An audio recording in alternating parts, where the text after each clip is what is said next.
The seagulls follow trawler. It's because they think sardines will be thrown into the sea. Thank you very much. Talking nonsense. So I thought, no, enough's enough. Why should I put up with that? Talking nonsense. So I thought, no, enough's enough. Why should I put up with that? Don't back down, double down. Don't back down, double down.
Yes, and yes again, ladies and gentlemen. Surprise! Something's different about tonight. Yes, Bustalgia is back.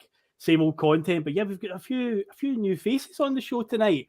Yeah, Russell's basically running late, so essentially Mark and David have very nicely stepped in tonight because we're going to be going over Euro 2016. Tonight is a bit of a special one because up to now we've done, we've went in order from 94 all the way through to 2008, but we thought, right, this is going to be the last tournament-specific one before we change over to Celtic Years. So let's make it a party. Let's get a few people in. So Russell will be joining us in a little while. As I say, he's running late. But yeah, tonight we've got two passengers by our side. So, Mark Kearney, how are you, my friend?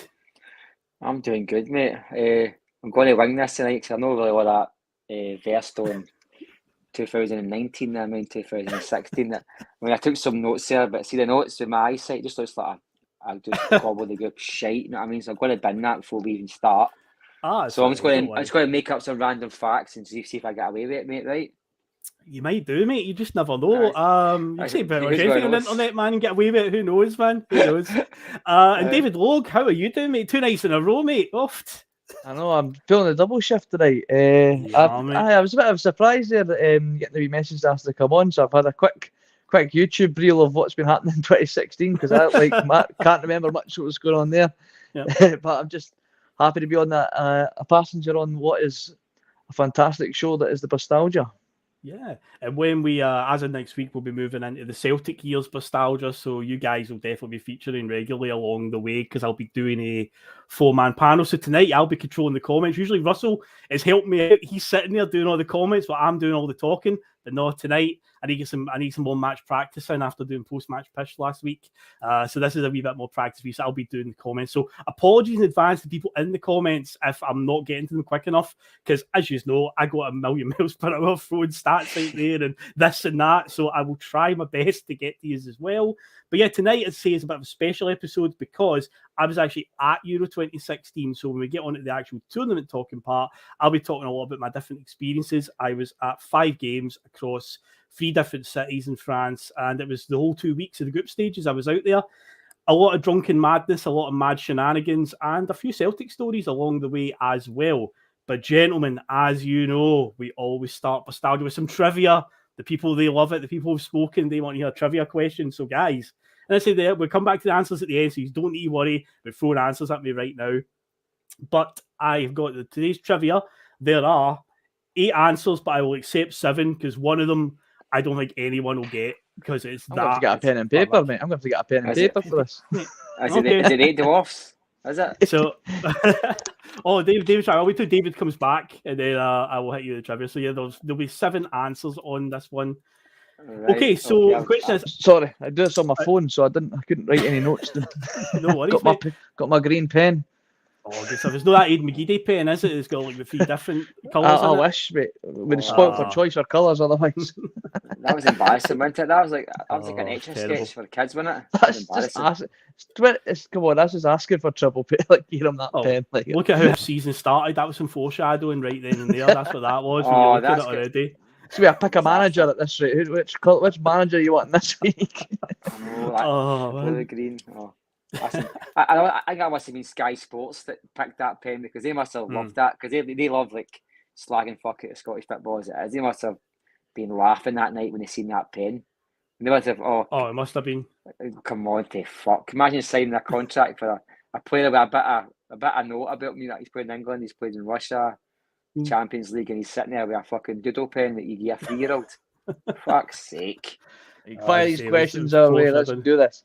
I'm ready. Okay. So basically, tonight's trivia question is: Antoine Griezmann won the Golden Boot at Euro 2016, meaning he was a Frenchman winning it in France. But can you name all the other World Cup and Euros Golden Boot winners that won it in their native country? There are 7 who won it in the native country, and I've probably heard of all of them.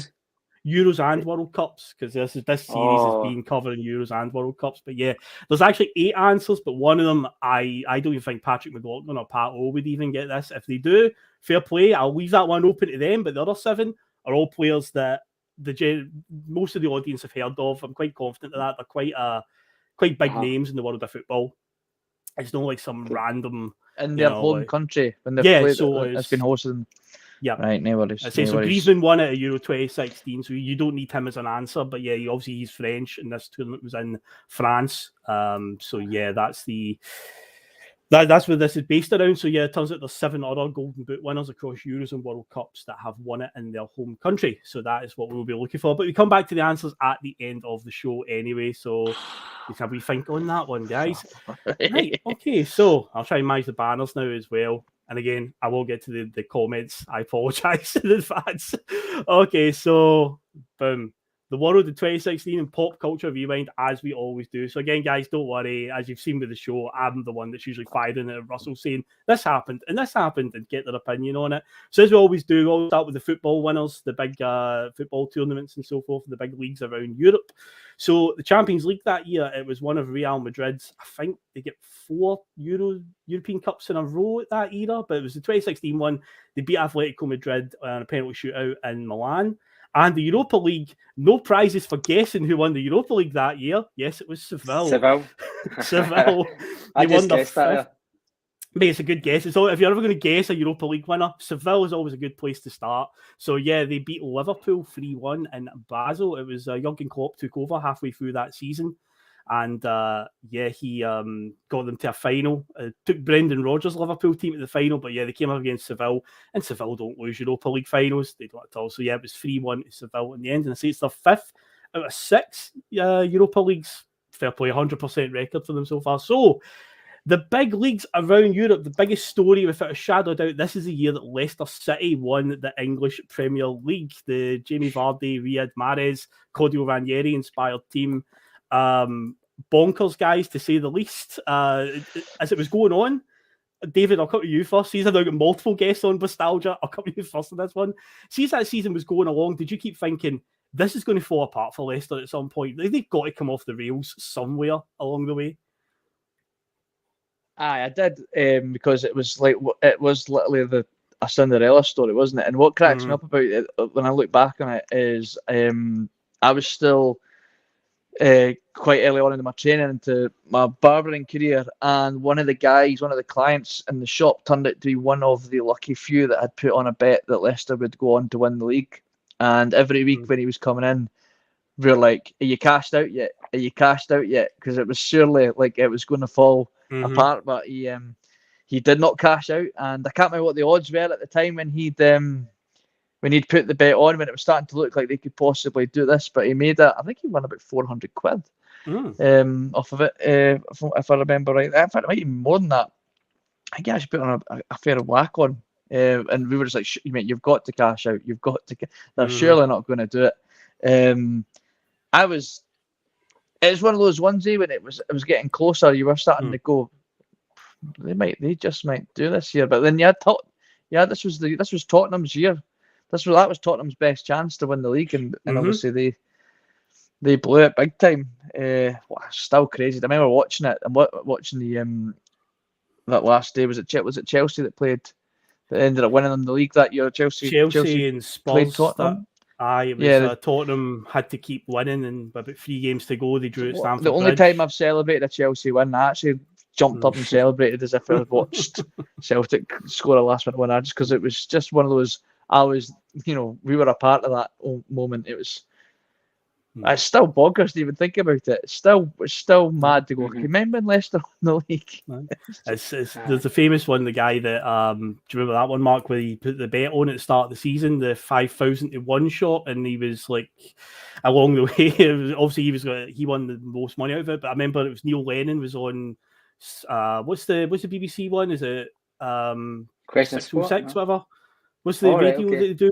The Video 5 Live, isn't it? And he was on that doing punditry, and he was like, "Oh, Leicester winning the league. What are the odds?" As in like 1,000,000 to 1 shot, and it's like, well, it was 5,000 to 1, Neil. That was the odds on it. But yeah, I remember there was a Leicester fan that went in at the start of the season and put whatever sum it was, and ended up winning an absolute fortune at 5,000 to 1 because they'd ended the season before on a massive run of momentum where they were facing relegation, and it was Nigel Pearson was in charge. Remember him, the guy that's called the media ostriches. And they went on a mad run, and this fan just thought, well, the momentum we're on, why not? I'll just go and stick it on. And I ended up winning an absolute fortune in the end. But I was bonkers, wasn't it, Mark? I had Leicester City, Jamie Vardy breaking all sorts of records. The year before, the season before, when Nigel Pearson was still in charge, like Jamie Vardy was like at the tail end of that season was banging them in, wasn't he? Because I remember, I don't really normally play fantasy football with my mate because he begged me to play because he just needed people in his league, and I had like a little bit of money, well, whatever you want to call it, credit to put on a cheap striker up front. So I just stuck Jamie Vardy up, and I never really paid much attention to where I was in the league table. And then I had to be nosy at the end, and I noticed I was sitting second, and I couldn't figure out why it was, and then it was because of how well Jamie Vardy did. So I couldn't help but go, I wonder if Jamie Vardy will continue that next season. And of course, what happened, and he ended up being. Did he not break a record that year? Did he not break? He did. He scored in 11 straight Premier League games. It was Van Nistelrooy held the record, and he'd done it against Man United. The 11th game was against Man U, and it was Van Nistelrooy's record of 10 that he beat at the time. But I was mad season. It just shows anything can happen. We saw it at this Euros when we get to talk about it later. What Wales did. It's just a strange year for football with underdogs overachieving. But in Scotland, it was Celtic that won the title. No surprise there. It was the 2010s.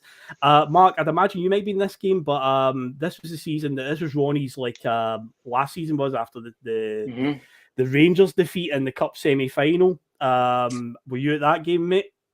Yes, so the semi-final or the penalty shootout game? No, that was the finest game we ever lost to each. I mean, oh, that's right.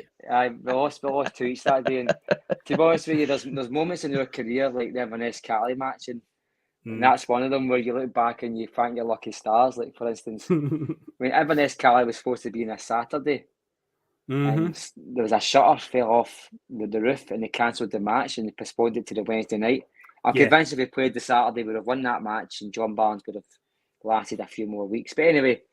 But these things happen. I think Roy Dyler's 2 each draw defeat to Rangers was probably a blessing in disguise. And the writing was on the wall in the first half of that match, if you remember right. And Rangers were. I remember at half time, I had one of the most bizarre things I've ever heard in my life. I think it was Mo Johnston. Why the BBC or Sky Sports picked Mo Johnston to be there at half time, I'll never know. But he said that watching Rangers was like watching Barcelona, and I still can't eat solid foods to this day because of that. I just burst out laughing every time I get something in my mouth. And do you know that's probably a good gauge of that year, because we won the double that year, and I think when it comes to memories of Celtic that season, you just think back of that penalty miss for Rogic, and you think about them beating us, and then getting their season saved by Hibs, Liam Henderson and Stokes, and is it Gray? Who's the boy Gray? Put the captain. David Gray. I wasn't sure if that was a singer. I didn't want to say that boy's name because I was talking about the singer there and make an arse of myself. Babylon. I'm not going to Babylon if you don't mind. And it was as much as a good year for Celtic boys. I think you tend to remember the wee sticky parts of Rory Dyler's last season, and if you remember his last game, I was at a game with my dad and that, and it promised a lot for the future. We saw a young Jack Aitchison score, the youngest ever goal scorer for Celtic. We saw Christie score his first goal for the club, so with a wee bit of promise. Kieran Tierney get his first goal for Celtic, I believe, right in the bottom corner. That may have been his first goal. So there's a lot of promise, and I think Ronnie Dyler will. I think history has been kind to Dyler. I think people have kind of realised the job he did, and I think there was seeds being sown, like just very, very much under the ground. You couldn't actually see them, but it worked out not bad for Celtic. We lost that game 2-2, as I said. I mentioned that Brendan Rodgers had said like he kind of almost thanked Ronnie Dyler for almost leaving the foundations of some of the players that Rodgers ended up using. Like he didn't give Callum McGregor like his proper break as well, didn't he? He did indeed, and Tierney, aye. Yep. He did well for the youth. Yeah, you're right. I think it was one of those ones. He's an excellent coach, but he was really just didn't really at the time anyway. I don't know if it was to do with the fact that he was an unknown coming in, that he just wasn't really the manager that we felt we wanted or needed. It was a culture shock to Celtic, similar to Paul Le Guen at Rangers. It's a bit of a culture shock. They come into these new ideas, like these fanciful ideas that you can't eat chips and gravy for breakfast. Folk didn't understand that in Scotland, do you know what I mean? And he just didn't kind of a tin iron brew at 8 in the morning. Iron brew and last night's kebab just happened to be the diet. For these guys. Carry on, Phil. Sorry, no, it's fine because at the end of the day we need to. I need to pad it out anyway until Russell comes. So it's quite good that we've got a Celtic story there, and it's like bingo. We talked about Ronnie Dyler. To say 2016 was his final year. We had that season with like Carlton Cole and Kazim Richards in the team, so kind of knew the writing was on the wall there. The other leagues across Europe, no surprises here. All the big winners, all the usual names, no surprises. Juventus won in Italy, Barcelona won in Spain, Bayern Munich in Germany, PSG in France, Benfica in Portugal, PSV Eindhoven in Holland. Gentlemen, who was a Ballon d'Or winner in 2015? Go for it. What you got? 50-50 here, David. Right, so Mark, you'll say Messi. I'll say Ronaldo then. Mark is correct. In 2015, Messi was the holder. And who won it in 2016? Ronaldo or Messi, guys? Ronaldo. Messi again, was it? It was Ronaldo for 2016 because, it's usually always based on what the club achieves. In 2015, Barca won the title in the Champions League, so Messi, of course, got the Ballon d'Or. 2016, Portugal won the European Championship, so Ronaldo was always getting it in 2016. So at that time, the Ballon d'Or is either one or the other. Modric breaks the mold in 2018. I was going to say that. Yeah, it's Modric, pretty much he's Ronaldo or Messi. He's like the Mo Farah of the BBC personality of the year. You need to get you somebody different just to break it up, don't you? And I think Modric was that guy, like the wee guy that can't run, that gets a yellow medal rather than a gold medal. You know what I mean? And you just kind of try and fit him in somewhere, I feel.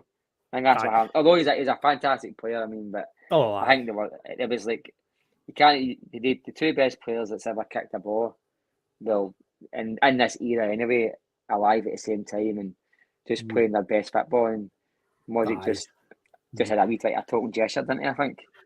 It was a weird one because it's like. Sorry, David. On you go, mate. I'll just say that it was a weird one. Like you were happy for Modric because it's like you're brilliant player, but like it couldn't help but just feel like really is he Ballon d'Or level? I don't know. Obviously, team like in the best 11 for sure, but I just it was.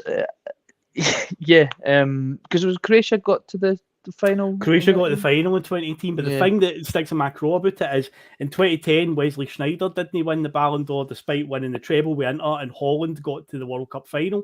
But 2018, basically Modric got it on the base. I don't even know if Real even won the Champions League that year. I mean, one of the ones they didn't.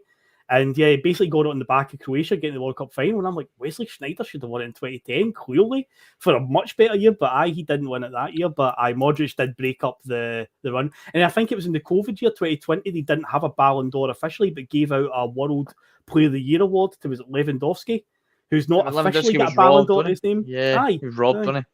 Strange stuff. But I'll quickly fire through all the other sports that I usually go through. So let's, if there's any sports that you have any interest here, guys, I want you to chip in on. Because I'm really sad that Russell's missing this bit, because there's one in particular that I know he would have loved to have talked about, but sadly I don't watch tennis, so I can't give too much of an opinion on it. But I'll always start the F1. So this was one of the years Lewis Hamilton, despite Mercedes' dominance, he didn't win the title. His teammate Nico Rosberg won it that year and then retired right after the final race of the year just to shithouse him a wee bit. That's my opinion on it. The Denver Broncos defeated the Carolina Panthers to win the American Super Bowl. Mark Selby defeated, I'm going to try to pronounce it right. It's Ding Junhui to win the World Snooker Championship. Again, Russell's a snooker expert, so he would keep me right. So yeah, in tennis, this was the year that Andy Murray won Wimbledon. Even though I say I'm not a tennis fan, all joking aside, this is astounding. And I think we talked about it on a previous Bustalgia.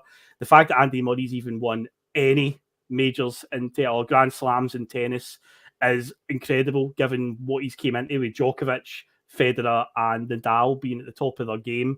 I don't know, either you guys watch tennis and follow it at all? Not massively. I'm not a massive tennis fan. I used to watch it, mate.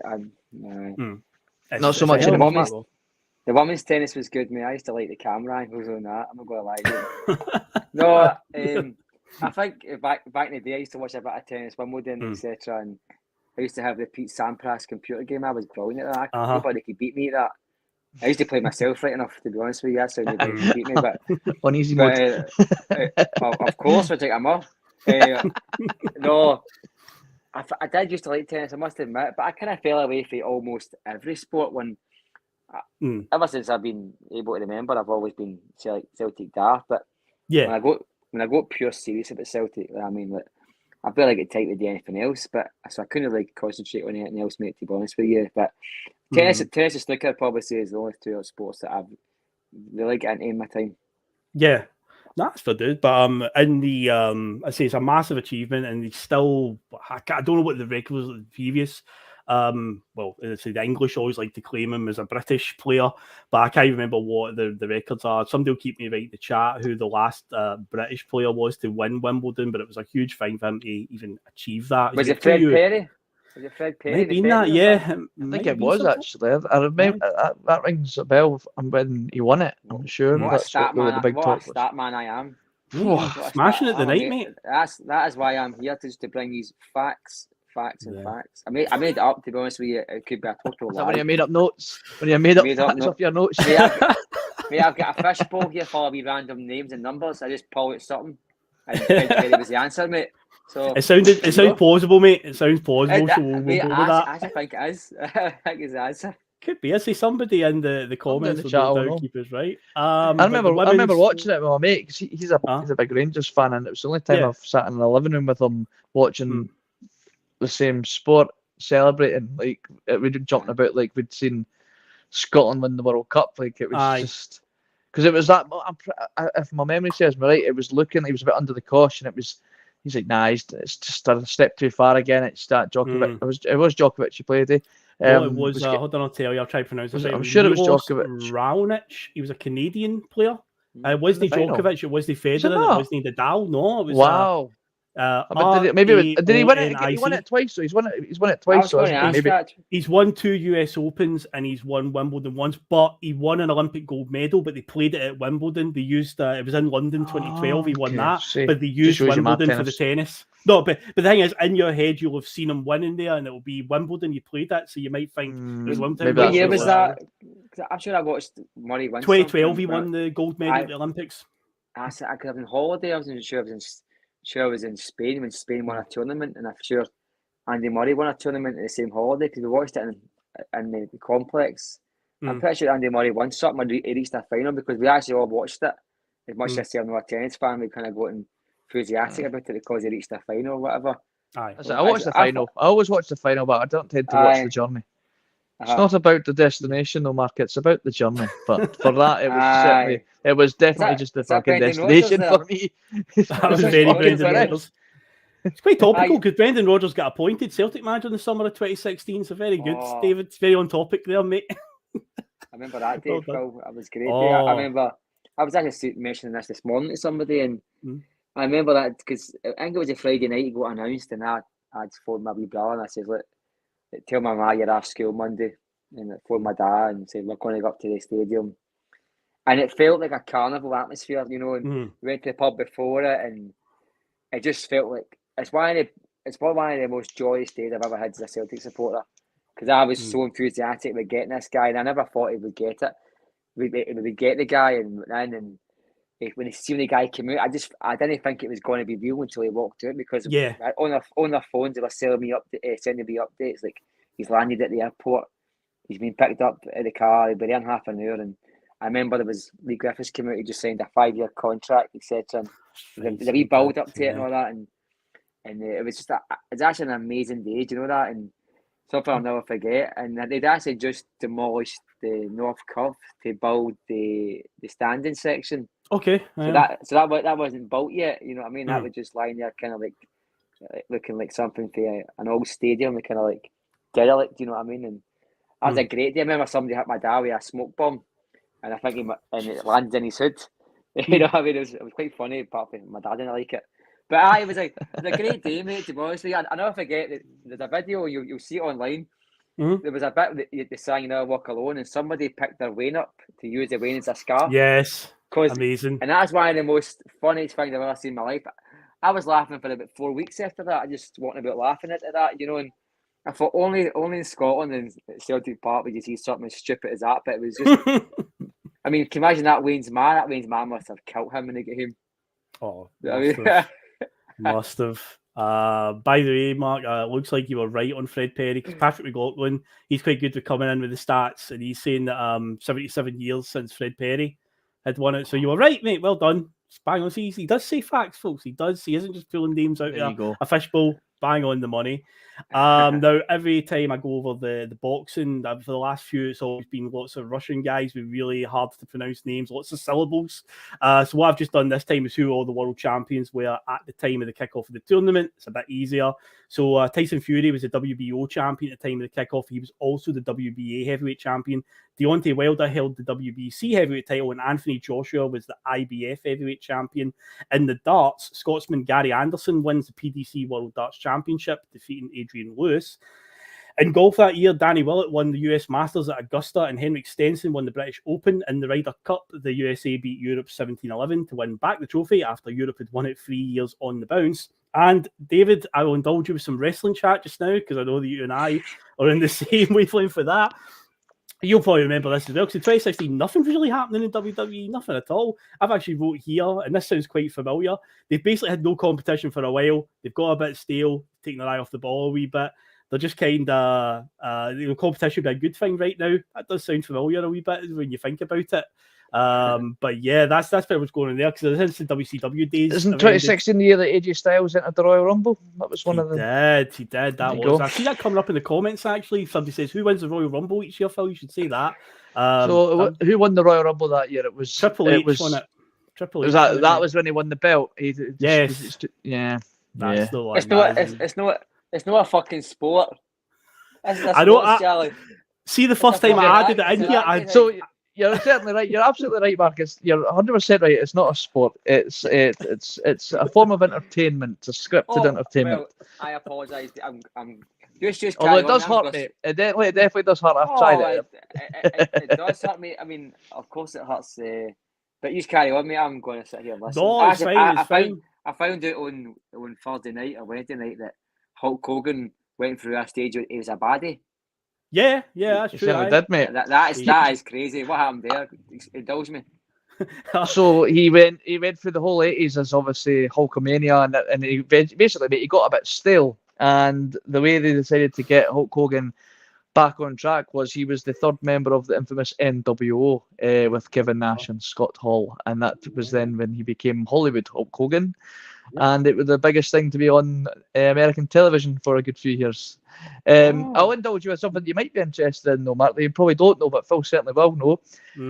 A bit that we can cross over a wrestling chat quickly with football. Did you know that the AEW, which is another wrestling company that's in America, is owned by the guys that own Fulham Football Club, who also own the Jacksonville Jaguars? They're one of the richest people on the planet, yet they do not spend the money that you might think they should. For a team that's now back into the Premier League, and they could, if they did invest the money in that they have, perhaps you could mirror it with our club. They would be a lot more successful in some other competitions if they did. Yeah. Tony Khan's always too busy tweeting about pretending to be Vince McMahon. A lot of Fulham fans will jump on his tweets and go, "When are you going to spend the money on our club?" Because Fulham for the last few years have just went up, down, up, down. They're a pure yo-yo club. And they've got the money there to strengthen them and make them stay in the Premier League. And they've came up this year. They're probably going to go down again this year because Tony Khan's too busy trying to beat Vince McMahon and the wrestling world at the moment. What a strange thing. I mean, I think I saw it. I think I saw this. I mean, I think I saw this, right, on Twitter the other day there. Probably one of you two that posted it. It was like a video inside like a hospital, and like somebody was giving birth, but somebody ran into the birthing room and they were like fighting the woman that was giving birth. It was like a wrestling, staged wrestling. Like they go behind the scenes and somebody was sitting drinking a can of Coke and forget a camera's there, and then somebody will walk in and hit them with a chair. It was like that, and I went, "What the fuck are these people watching?" She was giving birth, and I know it must. Oh my god! Absolutely amazing, mate. I mean, see if I was into it, I'd probably love it. I'm not getting me wrong. I'd love to see somebody get hit with a chair when they're eating a chicken dinner or something. I mean, so WrestleMania is everybody's Super Bowl. Like people, I know. I used to watch it. I went to WrestleMania one year. So they'll watch WrestleMania, and then when the people watch WrestleMania, that's the moment where people like me and Phil that are wrestling fans go, "Why do we watch this? Why do we tell folk? Why did?" Because just something happens on it that you question, and then they people once again double down on you and go, "Why do you watch that shite?" And you go, "We did it again." What I don't get is right. I used to watch it years ago, and they would start fighting, then they'd end up in the crowd, then end up in taffy some sort of plinth somewhere up in the air, and you do you know, I've never saw a fight in the streets where somebody started off in KFC and ended up in the Savoy. How did they travel so much? They're always travelling fighting. Do you notice that? Aye. I don't understand. I remember when that guy died, because I was in school the next day and somebody says... Owen Hart. I remember he fell off the Owen Hart, his own Hart, fell off the string, didn't he? And, wow. So he was supposed to come. He was supposed to come from the rafters on, like, obviously all harnessed up and stuff, and make his way this grand entrance to the ring. And for whatever reason, nobody thought to do a safety check to make sure he was clipped in properly. And as he came down, the clip obviously wasn't connected or it wasn't attached properly, and it snapped, and he landed basically in the middle of the ring and died in the middle of the ring. And Vince McMahon, as Vince McMahon will always say, the show must go on. The show fucking went on. And you had the live on air. The commentators live on air had to basically tell people Owen Hart has died. Anyway, here comes Stone Cold Steve Austin. No, did they finish that show after? They finished the show, mate. He died backstage. Wow. Can you imagine the BBC now? The BBC would cut that off in a minute. But I know, sorry to take away your year, but did one of them know somebody shoot themselves in a hotel in England? No, well, there was the thing in 2007, a guy named Chris Benoit killed himself, his wife, and his kid in 2007. And I guess you mentioned it on last week's one, but it was quite a big moment as well. But that was lots of cheer shots to the head over the years. His brain was absolute mush, steroid abuse, giving him roid rage and stuff. There's a very mucky underbelly to as stupid as wrestling can be. There's a lot of... Wow. There's an interesting documentary series called Inside the Rope. Sorry, not Inside the Ropes. The Dark Side of the Ring, and there's lots of really interesting dark stories from that industry. A man being killed backstage in a wrestling show in Mexico. Yeah, just back in the 70s and that, man, it was when people still believed that shit was real. The Undertaker, no Rangers fan. There we go. Very good, very good. Well, let's move on off the wrestling chat before we lose you all see, the that's the follow. thing. Me and David are on tonight. We're both wrestling fans, but I say we're padded out because the bit I normally move on to now is the music. And I said this weeks ago on Bustalgia. It says the further into the 2000s we get, the more close we. I imagine if Russell was here, he would be like, pass, don't know. Because, the music section for 2016 is just crap. I looked up the number one singles and I was like, right, I don't know who half of these are, so it's probably more fun that I just write down the ones that I do know. So I know who Justin Bieber is. I know who he is. I know who Drake is just from the meme, the one where he's going like that, though, and then he's pointing at it like, approving of something. I know that, but I don't know any of his songs. Shawn Mendes, I know the name, don't know any of his songs. And I know who Little Mix are, and that's it. But the other number one singles, I'm just like, don't know. So 2016, don't care. Terrible, mate. We're living in a generation. We live in a generation, mate, where they managed to get a song about Greg Sausage Roll to number one. Oh, fuck, I mean, I remember Mr. Blobby took fucking Michael Jackson off of number one. I mean that was a bit of a shock, but I mean a song about sausage rolls. I mean, come on. Oh no, I'm convinced some dub artist could make me a millionaire. You know what I mean, I could just stand there and just have 13 good-looking lasses behind me, and just stand there like a prick and sell out an arena. There's some funny clips on YouTube of a guy that like pretty much showed how easy it is to create a song and it was basically as simple as that. Just basic settings, and then put a bit of auto-tune on it with a beat, and then have a bass drop, and then repeat it for 3 minutes, and that's your hit single. Wow, but it's so easy, but isn't it? Was there not a guy? You could do that thing. I think it was eBay where you could exchange things. I'm sure that a guy did like an experiment and he had a paperclip, and he was exchanging it for something and something and something. And he got all the way to like a record contract. So he got a record contract, and then he exchanged that for like a caravan or something. They ended up getting to like a really good prize at the end. And fuck, it's how easy it is to get a record contract nowadays. You can start off with a paperclip. God, I mean, honestly. Fuck, I might have dreamt that and all, to be honest with you. I've got a wild imagination, mate. I dream I go to countries and all that in my life. So I've never been in that country in my life, son. I don't even know, but I'm pretty sure there's some truth to that, at least. Yeah.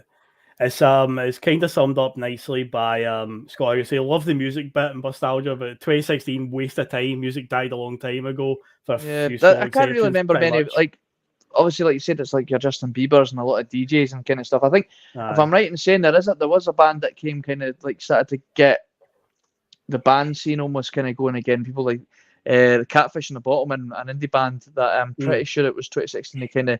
They might have even won best album at the Brit Awards, and it was the first band to win it in a long time. It might not be the right date. I might not be 2016, but I certainly remember them sort of starting to rise up into the sort of into the pop culture charts, like on actual first time we'd seen an actual band sort of come back. Where was the last band that was?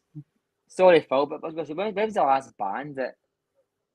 last great band that's came out and been original? When was that? I can't think, mate. To be honest, the music sections that me and Russell usually do, the one that I really, really enjoyed was the 2004 one we did for the youth, which is a strange one because it's in the 2000s. You thought it would have been rubbish, but that was the era when you had like Franz Ferdinand, the Kaiser Chiefs, Muse,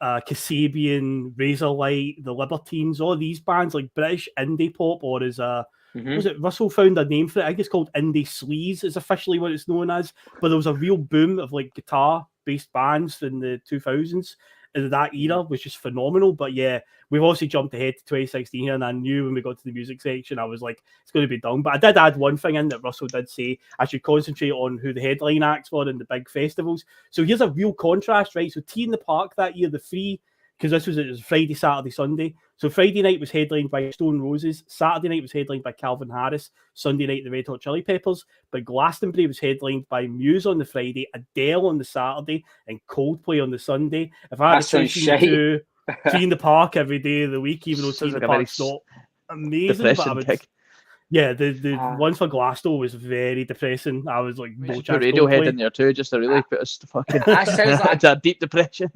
that sounds like something you would get prescribed if you had ADHD. Go and watch that And for it the can't be weekend. done. You could back cured, man. You could back like that. You could back like that, wouldn't you? Just staring at the wall. I mean, I'm not a big music festival fan. I've never been to a festival in my life. I've never been to one either, mate. Maybe like a food festival with Christmas markets or something, but I've never been to that. But yeah. do you know when see the T the Park one you mentioned? I would probably go to that. That sounds good, but the other one That sounds a bit better. Aye. Oh my god! Who did you see? Adele and Muse? Who the fuck's Muse? Adele, Muse, and Coldplay were the three headline acts at Glasgow, and it was the Red Hot Chili Peppers, Calvin Harris, and the Stone Roses were T in the Park that year. So T in the Park would win that one for me. The best way to look at, I think, today's music, right, is see when you look back and like the guys that can stand the test of time, like your David Bowie or Bowie, however you pronounce his name, and you've got your all the big rock bands back in the day. You've got your Queen and stuff. They're guys that are going to stand the test of time. People are just going to listen to them forever. Mm-hmm. I can't think, and people will say, "Oh, but back then you didn't really realize how big David Bowie was," and you know, at the time you didn't really appreciate how massive he. Obviously, everybody enjoyed him and they loved him, but they never really expected him to be the phenomenon that he is now. And long after he's died, like people still listen to his music and be influenced by him, like the Beatles. I can't think of anyone in the last 15 years that you could say in 30 years' time people are still going to be influenced by them. Like, who's the big stars we've got now that people, like, folk really listen to, that you could say in 15, 20 years, 30, 40 years' time, people still go, wow, they were someone else, they were groundbreaking. Russell Boyce, in 15 years, we listen to Russell Boyce, mate. That's who it'll be. People listen to him, mate. He's got influence. He's also just disappeared after I added it to the stream. Maybe his sound isn't working. I'll call you, bring him back. We were talking about Muse and he thought, fuck this. He did. Russell, you hear us all right, Russell? Is the sound working? He's not out for a reason, but he must have to phone somebody. But at least you know Russell's in the building, everybody. Russell is here, so at least we can add him in when we need to. But he must be on a phone call about to take one. But yeah, I'll just quickly move on then to the world of films in 2016. See if any of these tickle your pickle, guys. Rogue One, Star Wars, Captain America Civil War, Suicide Squad, the first Suicide Squad, not the reboot one that they did just last year with John Cena in it. There you go, David, just for you, mate. Batman v Superman, Dawn of Justice, Doctor Strange, Deadpool, X-Men Apocalypse, Star Trek Beyond, the Jungle Book live action version, Kung Fu Panda 3, Sully, and the highly controversial, most disliked trailer in YouTube history, the all-female reboot of Ghostbusters was out in 2016. Shocking year for films, mate. Well, that's a shocking year for films. That sounds like the worst fucking party ever. Can you imagine going to a wee party as a teenager and somebody's bought DVDs for you to watch a Blockbuster and you whip out that shit? Can you imagine that? Oh my god! The only film that I enjoyed, really enjoyed, was Rogue One, but I'm a Star Wars fan. So that's why. And even if you're not a Star Wars fan, it's a standalone film. You don't really need to know much about Star Wars to watch that one and quite enjoy it. It's just a good action film with a good cast. But funnily enough, talking about movies, Phil, and the list of films that you've just announced there, there's no wonder that was 2016 was the year that the Oscars had the massive controversy that the fact that there was no black, and there was no very little diversity. So no black. Right, okay. There was no black actors nominated for an Oscars, and that's when a lot of African American and black actors started to boycott the Oscars. You had you had Jaden, not Jaden, what's her name? Jada Smith, pretty much told Will Smith he wasn't getting to go to the Oscars, and he had to obviously stand by his wife and say that he would also be boycotting. And there was a lot of controversy around those Oscars as well. So when you list those, 2022, and Will Smith was making headlines at the Oscars as well this year. Funny enough, over his wife. That's fun. Because I've actually got a wee thing about the Oscars. I always put something in what happens. This is the year that Leonardo Dicaprio finally won the Best Actor Oscar for The Revenant. I thought he should have won it for Wolf of Wall Street personally, because that film was Outstanding film. absolute outstanding. It is. Outstanding. And the big winner don't at think the he should have won Oscars, it for bit of that. a surprise, was Mad Max Fury Road. That doesn't strike me as the type of film that the Academy Awards would have voted for. But yeah, The Revenant had the most nominations with 12, but Mad Max had the most winners with 6 awards. But there you go. So Russell, you now controlling the comments, because like I've trying to help touched... you, mate. I was trying to help you. Oh, in the mate, back. superb. Well Super. done, How you doing, guys. boys? Good stuff. All Well, good. good. I was on I was on the bus, so I wasn't catching up with my steps. So this new wee gadget that I've been treating myself to. I was getting concerned that if I get any more steps, this thing's going to go too red hot, Phil. So literally, I was on a bus to jump on the Boise bus. So on this bus, well done welcome so far, aboard. mate. I've enjoyed it, but I thought I'll try and take the workload off you a wee bit while you're dealing with these two scallywags, mate. I hope a wee bit with the comments, you know what I mean? Oh, thank you, mate. I appreciate It's it. been eventful so far. Aye. 2016, good year. Oh, Good yeah, year, but mate, for me. I left the booze in 2016 after 6 years of running it. And that summer, I remember I moved to Glasgow with like a new bub. It didn't last long. But I moved there because you just dive in with double, you know, you don't buy it, then you double doing all that carry on. And ended up 2016 taking 2 weeks off for the Euros. It turned into I don't know, 3 months or something like that. So I know we'll get to the Euros, but it was a good summer. I had like money I'd left for the pub way, and I just thought, where's the fun in keeping it when I could just spend it and cut about Glasgow through the day, go home, watch football. It was great.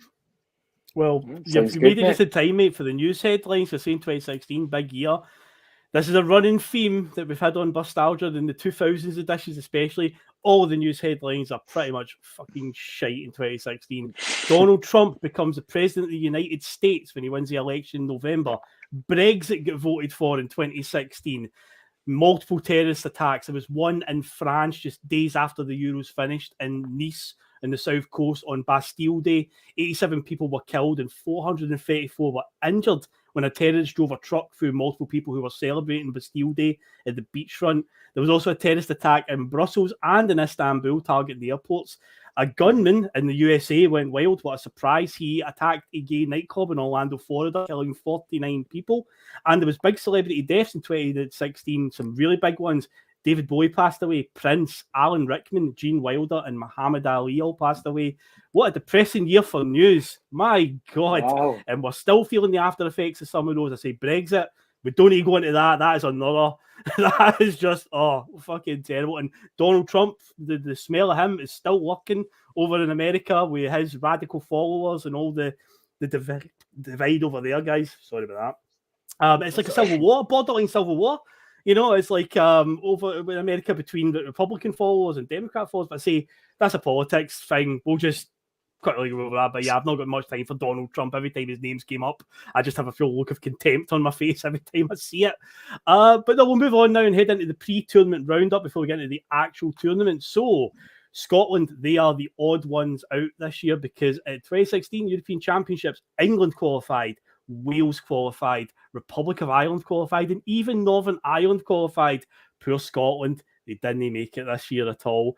Now, midway through 2015, though, in the qualifying campaign, it did look like they were finally going to do it. They were going to get to a tournament for the first time. We'd beaten the Republic of Ireland at Celtic Park. We went to Dublin and we drew with them.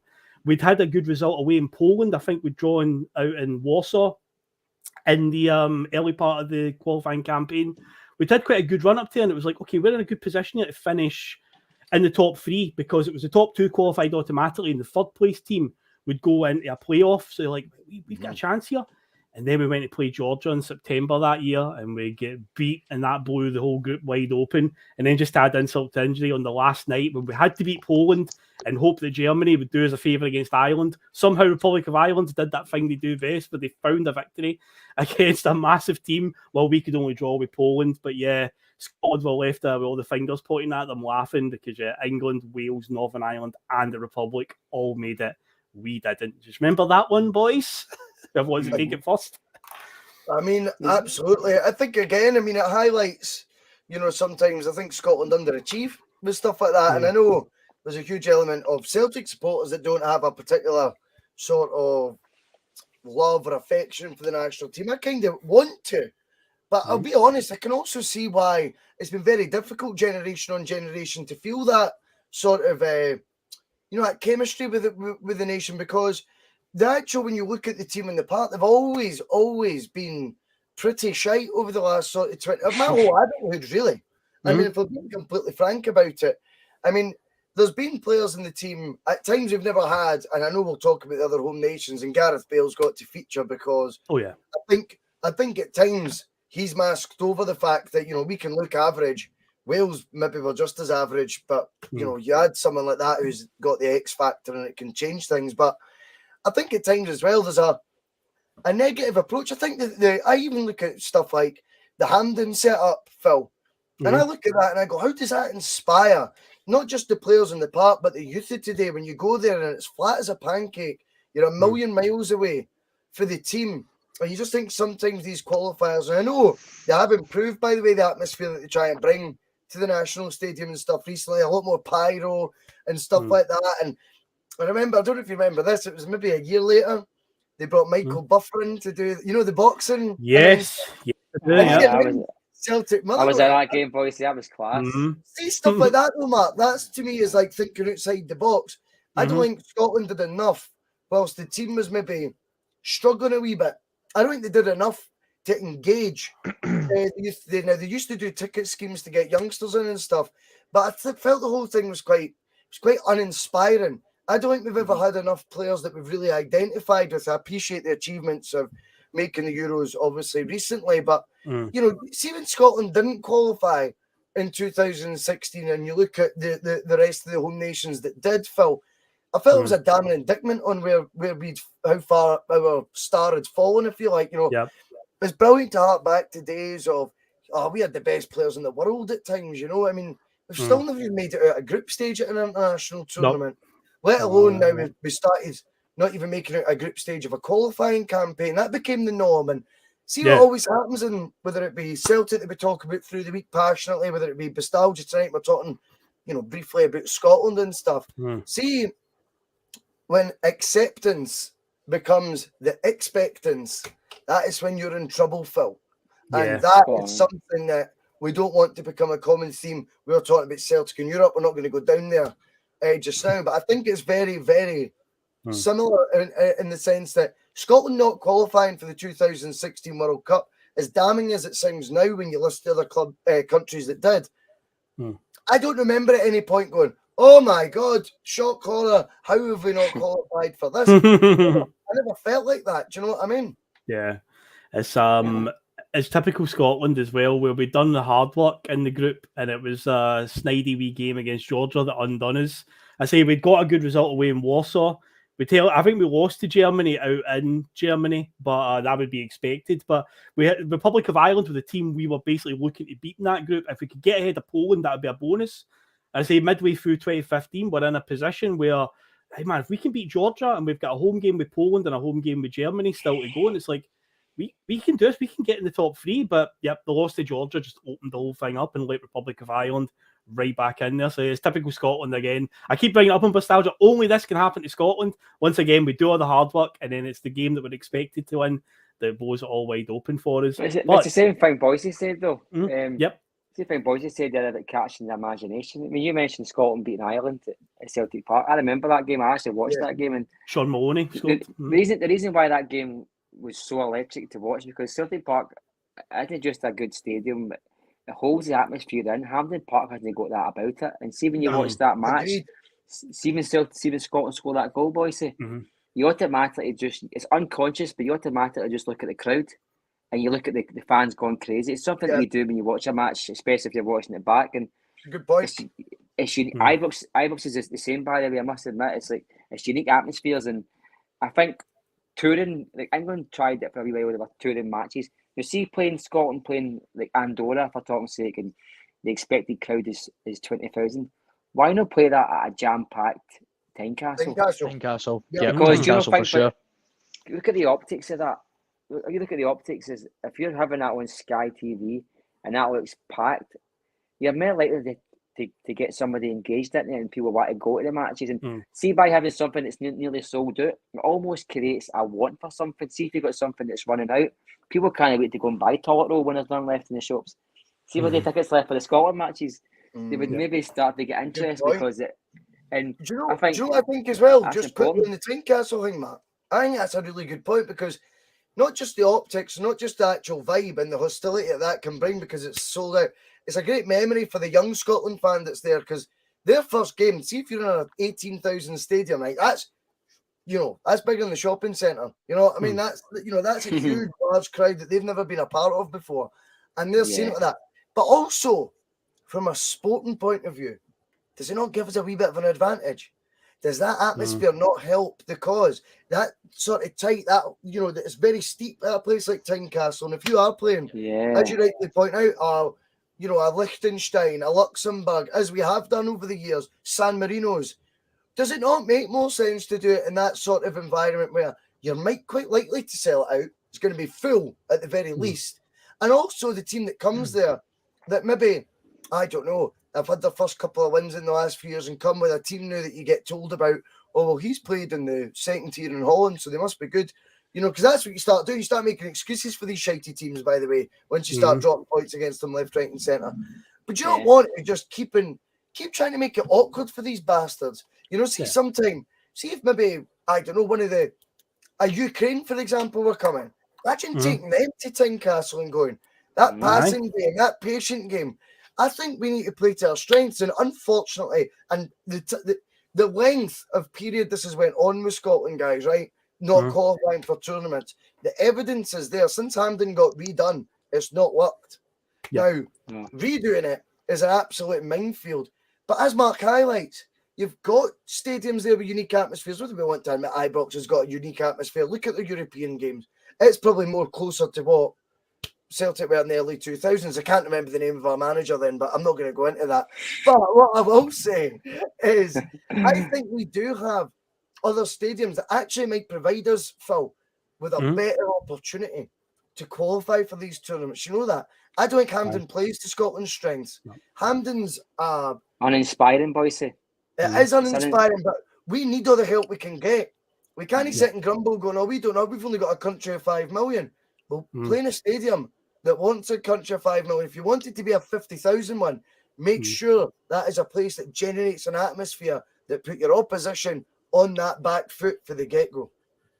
Apparently, can you say something before I go? Well, are mental. I don't go, Mark. I'm just going to say something because I'm going to head soon. I need to go and save lives tomorrow. I'm working, and somebody's got to save lives. Anyway, I'm just going to say quickly before I go on that, boy. Do you think that?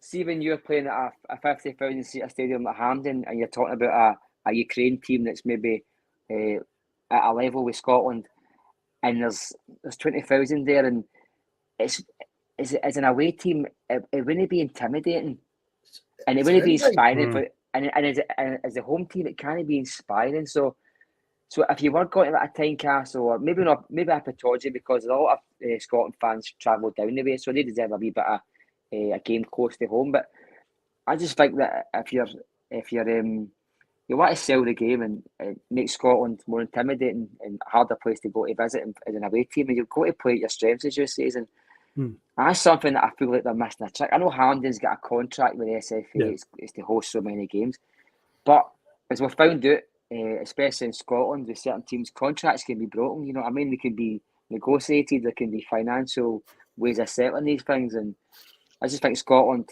like in the SFA, like everything they do, they always seem to do the difficult thing and almost to the detriment of the football team on the park. And I think the fans deserve better than that. And I'm not going to go quickly, and I'll let you three try and debate that wee point I made there. And sorry, I haven't been a great help today, guys. It's caught up on Euros and. Mate, you've made it through what I said at the start of the show. The first hour is basically going over the news and that, and you've made it to the end of that. So it's going to be the perfect time for you to disappear at the halfway stage, the half-time substitution, mate. You know, that's it. Boises came in. That's it. Boises a finisher. Boises the one that's going to kill the game after. I've just set it up. Mark's pulled a hammy. He's having a go. Mark has pulled a hammy. I'm wearing my jammies. I'm not proud to hammy. I'm wearing my jammies. This intense pre-season run-outs we've been having. Pulled a hammy. Correct, mate. Well, you three have a brilliant show, and I'm going to watch it in my bed with my iPad. But you three have a cracking show, and it's class as always. Top man, Mark. Nice to appreciate it. Thank you, guys. Bye-bye. Mark. Cheers. No problem, Bye. sir. Bye. Touching on what Mark was saying there, Right, lads, is there now he's away. What about that Mark Kearney guy? What about that? I appreciate you both coming on tonight. You really did dig me up, so thank you. No worries, it's, mate. Much appreciated from my point There's an of view. argument to be had. There's an argument to be had that Murrayfield would be a better option for as a national stadium. Just obviously in the capital of Scotland, it's got a good train link to get there. My biggest issue with Hampden for me, Hampden for me is that I find it, unless you're a local, I suppose you can find that this could be argued for anybody. It's quite a chore to get to and to get out of just the location of the stadium as well. Like I always find that like such a difficult part of getting to the national stadium is, you know, especially if you're traveling from further afield.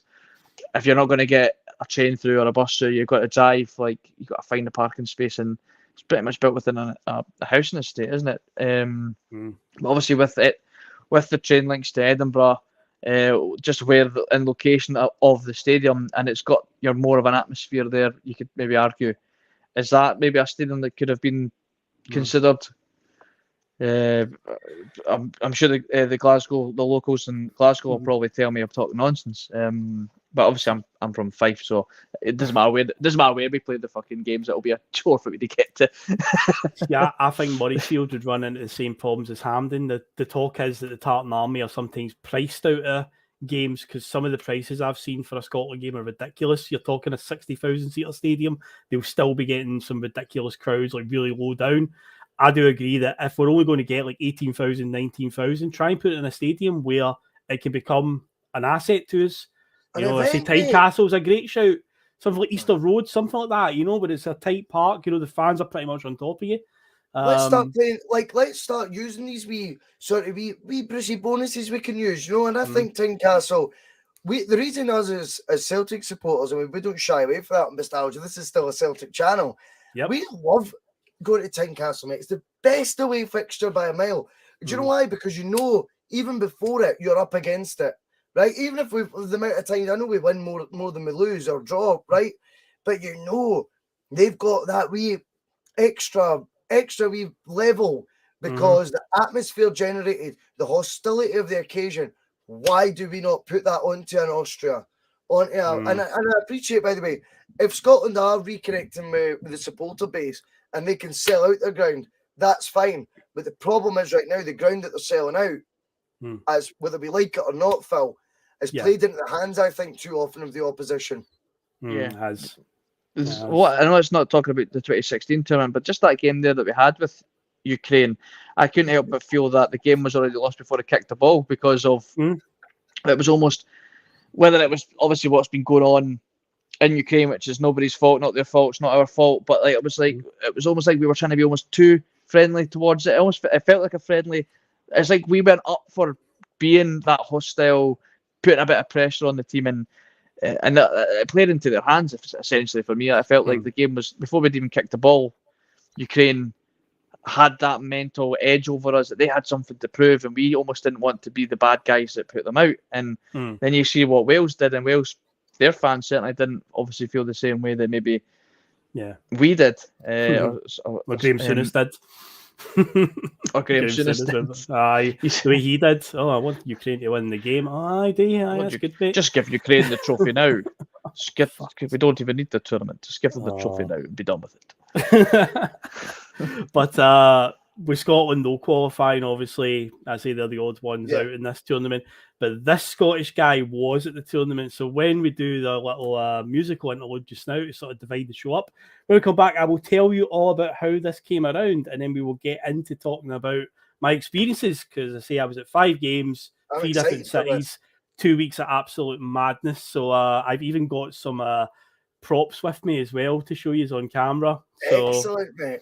There you go. I will explain it all when we come back for the musical interlude. Season 2. See you too. I'm trying to find it now. Can't even find it. The seagulls follow trawler. It's because they think sardines will be thrown into the sea. Thank you very much. Talking nonsense. So I thought, no, enough's enough. Why should I put up with that? Talking nonsense. So I thought, no, enough's enough. Why should I put up with that? Don't back down, double down. Don't back down, double down.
Oh boy, you two timed that well because it was ticking down with about 15 seconds to go, and I was like, they've still got back to their seat chat.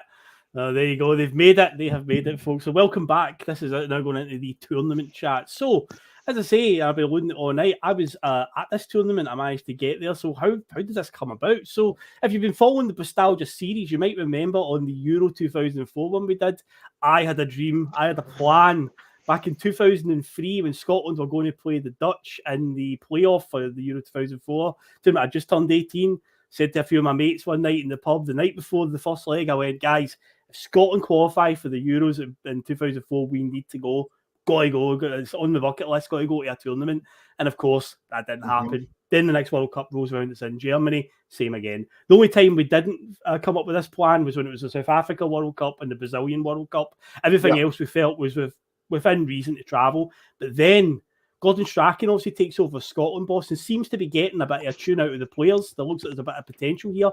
You obviously uncovered Akichi Anya, who seems to be like, an absolute revelation for him. And you're thinking, right, Scotland are going in the right direction here. As I said before the break there, talking about that Ireland game when we beat them at Celtic Park. It's like, oh my God, Scotland, are in a position here. And it's coming up to, you've got to apply for the tickets a year before. So it's midway through 2015. I said to a couple of my mates, I went, do you want me to apply for them? Because it's looking like Scotland might do this, by the way. And it was like, I do it. Because it was in France as well. And we're like, it's France. It's only just across the channel. It's not difficult to get to. So fuck it, let's do it.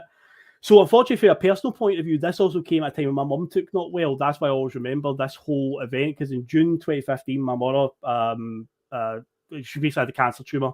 And she passed away in August 2015. But while all this was going on, I applied for the tickets and so forth because I can remember getting the email through to say that I'd been successful. But it was one of the things that after my mum had passed in August and it was like the funeral and stuff all passed, it was like, well, I know that I've got the holiday of a lifetime coming in a year's time. So it was one of those things that helped me get through that because we all deal with grief in different ways. But there was no way I wasn't going. But before all that, before even applying for the tickets, my uncle Victor, he's been to quite a few tournaments. He's been to Italia 90 and Mexico 86. So I asked for his expertise. My uncle Victor went to Mexico 86. He was in the Azteca. He's been in the Azteca Stadium. not necessarily the England-Argentina game, but the famous Stadio Azteca. He was there and he was at Italian 90. So I asked him for his expertise on going to these type of tournaments. What can I expect and how should I do it? Now, he also goes to France on the regular on holiday. And he said to me before I applied, said, when you're picking your cities for your application, don't pick any cities in the north of the country, because the locals in the south of France are rugby fans more than football fans, because you'll be applying for neutral tickets rather than tickets that are given to specific teams. The neutrals will not be that bothered in the south of the country. Try and apply for southern cities and avoid like Paris and stuff like that. And I was like, right, okay. So I targeted Bordeaux, Nice, Montpellier, Marseille. What was that, sorry? Murrayfield. Murrayfield. No, so I stuck in all my applications and so forth. I got the email through and it said that I'd been successful in 4. I'd actually got 4 games. And it was 1 in Bordeaux. I got 2 in Lyon. And for some reason, when you were applying, you could also say, if I can't get this one, basically just if there's any alternatives you can give me. They gave me a game in Lille, which is actually in the very, very north of the country. And the whole, getting there would have been a problem. So it was like, okay, well, I've got 4. One of them was actually a semi-final. But again, it was the Wales-Portugal semi-final. I would have been able to go to that. But the way it all worked out, it was like, well, I'm going to be out there for most of the group stage. I'm not going to stay in Lyon for like 2 weeks and then go to the semi. So what happens is when you get your tickets or get them allocated to you, before you officially purchase them, basically they're held for you, but they need to do the draw first, and obviously you find out who's playing who. Yep. And then you've got the ticket portal, like the resale portal, where you're like, well, if I can't make it to this game or I'm not interested in going to this game, you can put it on the resale portal and you can basically swap it out. So even if I hadn't initially got a game that Scotland were playing in, essentially having a ticket would guarantee me the chance to go and get Scotland tickets if they had qualified, because you just go to the resale portal and just keep on refreshing it till Scotland tickets come up. So it basically just gives you a guarantee, and then once you finalise that, then you actually purchase them. So once the draw was actually made, we were the way it came out, we had a game between Austria and Hungary, Russia and Slovakia, which was the Lille game, and Portugal and Hungary, which ended up being the game of the tournament in Lyon. So we're like, right, okay, well, we looked at the schedule, how it was going to be in that, and my 2 mates worked it out. So my pal Andy, and who I've mentioned before, who got the Franz Ferdinand lyric, wrote about him on the previous one, I mentioned that, and my other mate Chris, there was the 3 of us were going to go.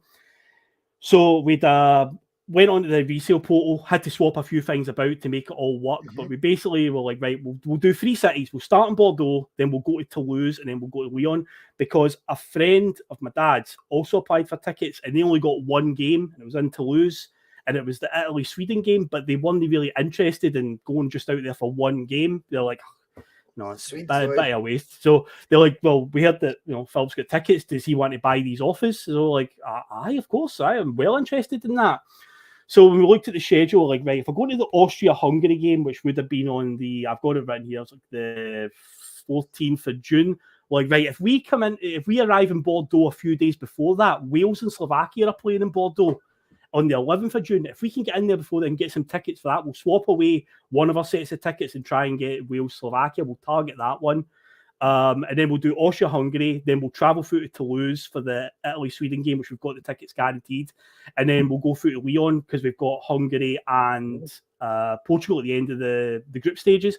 But then but we've also guaranteed, we've got 1 more set of tickets guaranteed with what we've been given. And we're looking on the ticket portal, refreshed it. And Romania versus Albania, nobody was buying tickets for this. There was constant Romania-Albania tickets coming up. And we're like, it's in Lyon 3 days before that Portugal game. We'll be in Lyon anyway. Do I just go to Romania or Albania? So ironically, it turns out I have never been to a Scotland game in person, folks. Never been to see my national team, but I've been to see Romania versus Albania in person. So when the itinerary was all done, we had June the 9th, we were going to arrive in Bordeaux. June the 11th, Wales v Slovakia. Then we're going to see Austria-Hungary on the 14th. We'll travel through to Toulouse on the 15th. And we'll see Italy-Sweden on the 17th in Toulouse. Then we travel to Lyon for Romania-Albania on the 19th.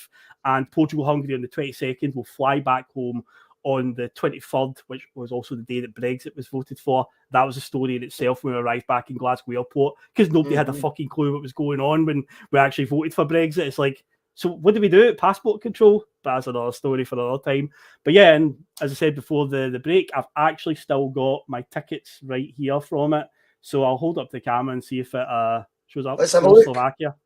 Wales, Slovakia. Now, there are obviously categories. I don't know how boring that is.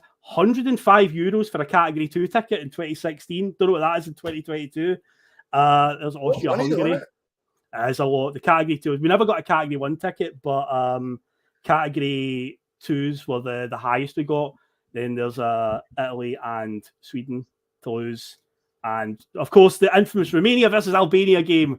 The headline game. The one that the whole pod was going to be about that game as well tonight. You know that. Because... And what ends up being the game of the tournament, Hungary v Portugal. And our detractors, Russell, can say a lot of things about the Boise bus, saying, this and that about it. One thing you can't say is Phil Mcginlay's not organised. Phil Mcginlay even has a dossier of all of the hotel reservations and stuff like that. Because I was like, guys, I'll print everything out for us. I've literally got like car rental forums, everything. I've actually got the coloured one. Was the one we used. The one that was in black and white was our spare, just in case we lost the coloured one. At the end of the day, it's 3 guys going to have a drunken, a bit of fun at a football tournament. There's a good chance we might have lost our tickets. I've even still got that. So there you go. Well, hotel reservations, the lot is all still there in a file. I found it the other day. I went, I need to show that. So yeah, can I ask you those times? Yeah. Why'd you keep that? Why did I keep it? Just a memento. Just as a memento, mate. It reminds me of it and stuff like that. It's just... I'm terrible that way. Like, generally don't get monkeys, eh? I just threw it in a drawer, and then the other day I was rummaging through the drawer, knowing I was going to talk about this. And I was like, "Oh my god, what are the chances of finding this?" But I've always had my tickets like in a safe place. Huh? I've actually, like, on the lash, lost my own birth certificate when I was 17 because I took that out and gave it to work as ID. Didn't work, by the way, but I got it somewhere, and I lost that. That's like I've got little regard for mementos. I don't know why though, because I do get it. I think most people do. I must have been a cold bastard, man. I would never think to do that though. Never. Because it was just like I'll just keep all the the hotel reservations and the car rental, because traveling between Bordeaux car rental. We were going to rent a car. Well, that's the story of the trip. When I get to that bit, that one is it's mental.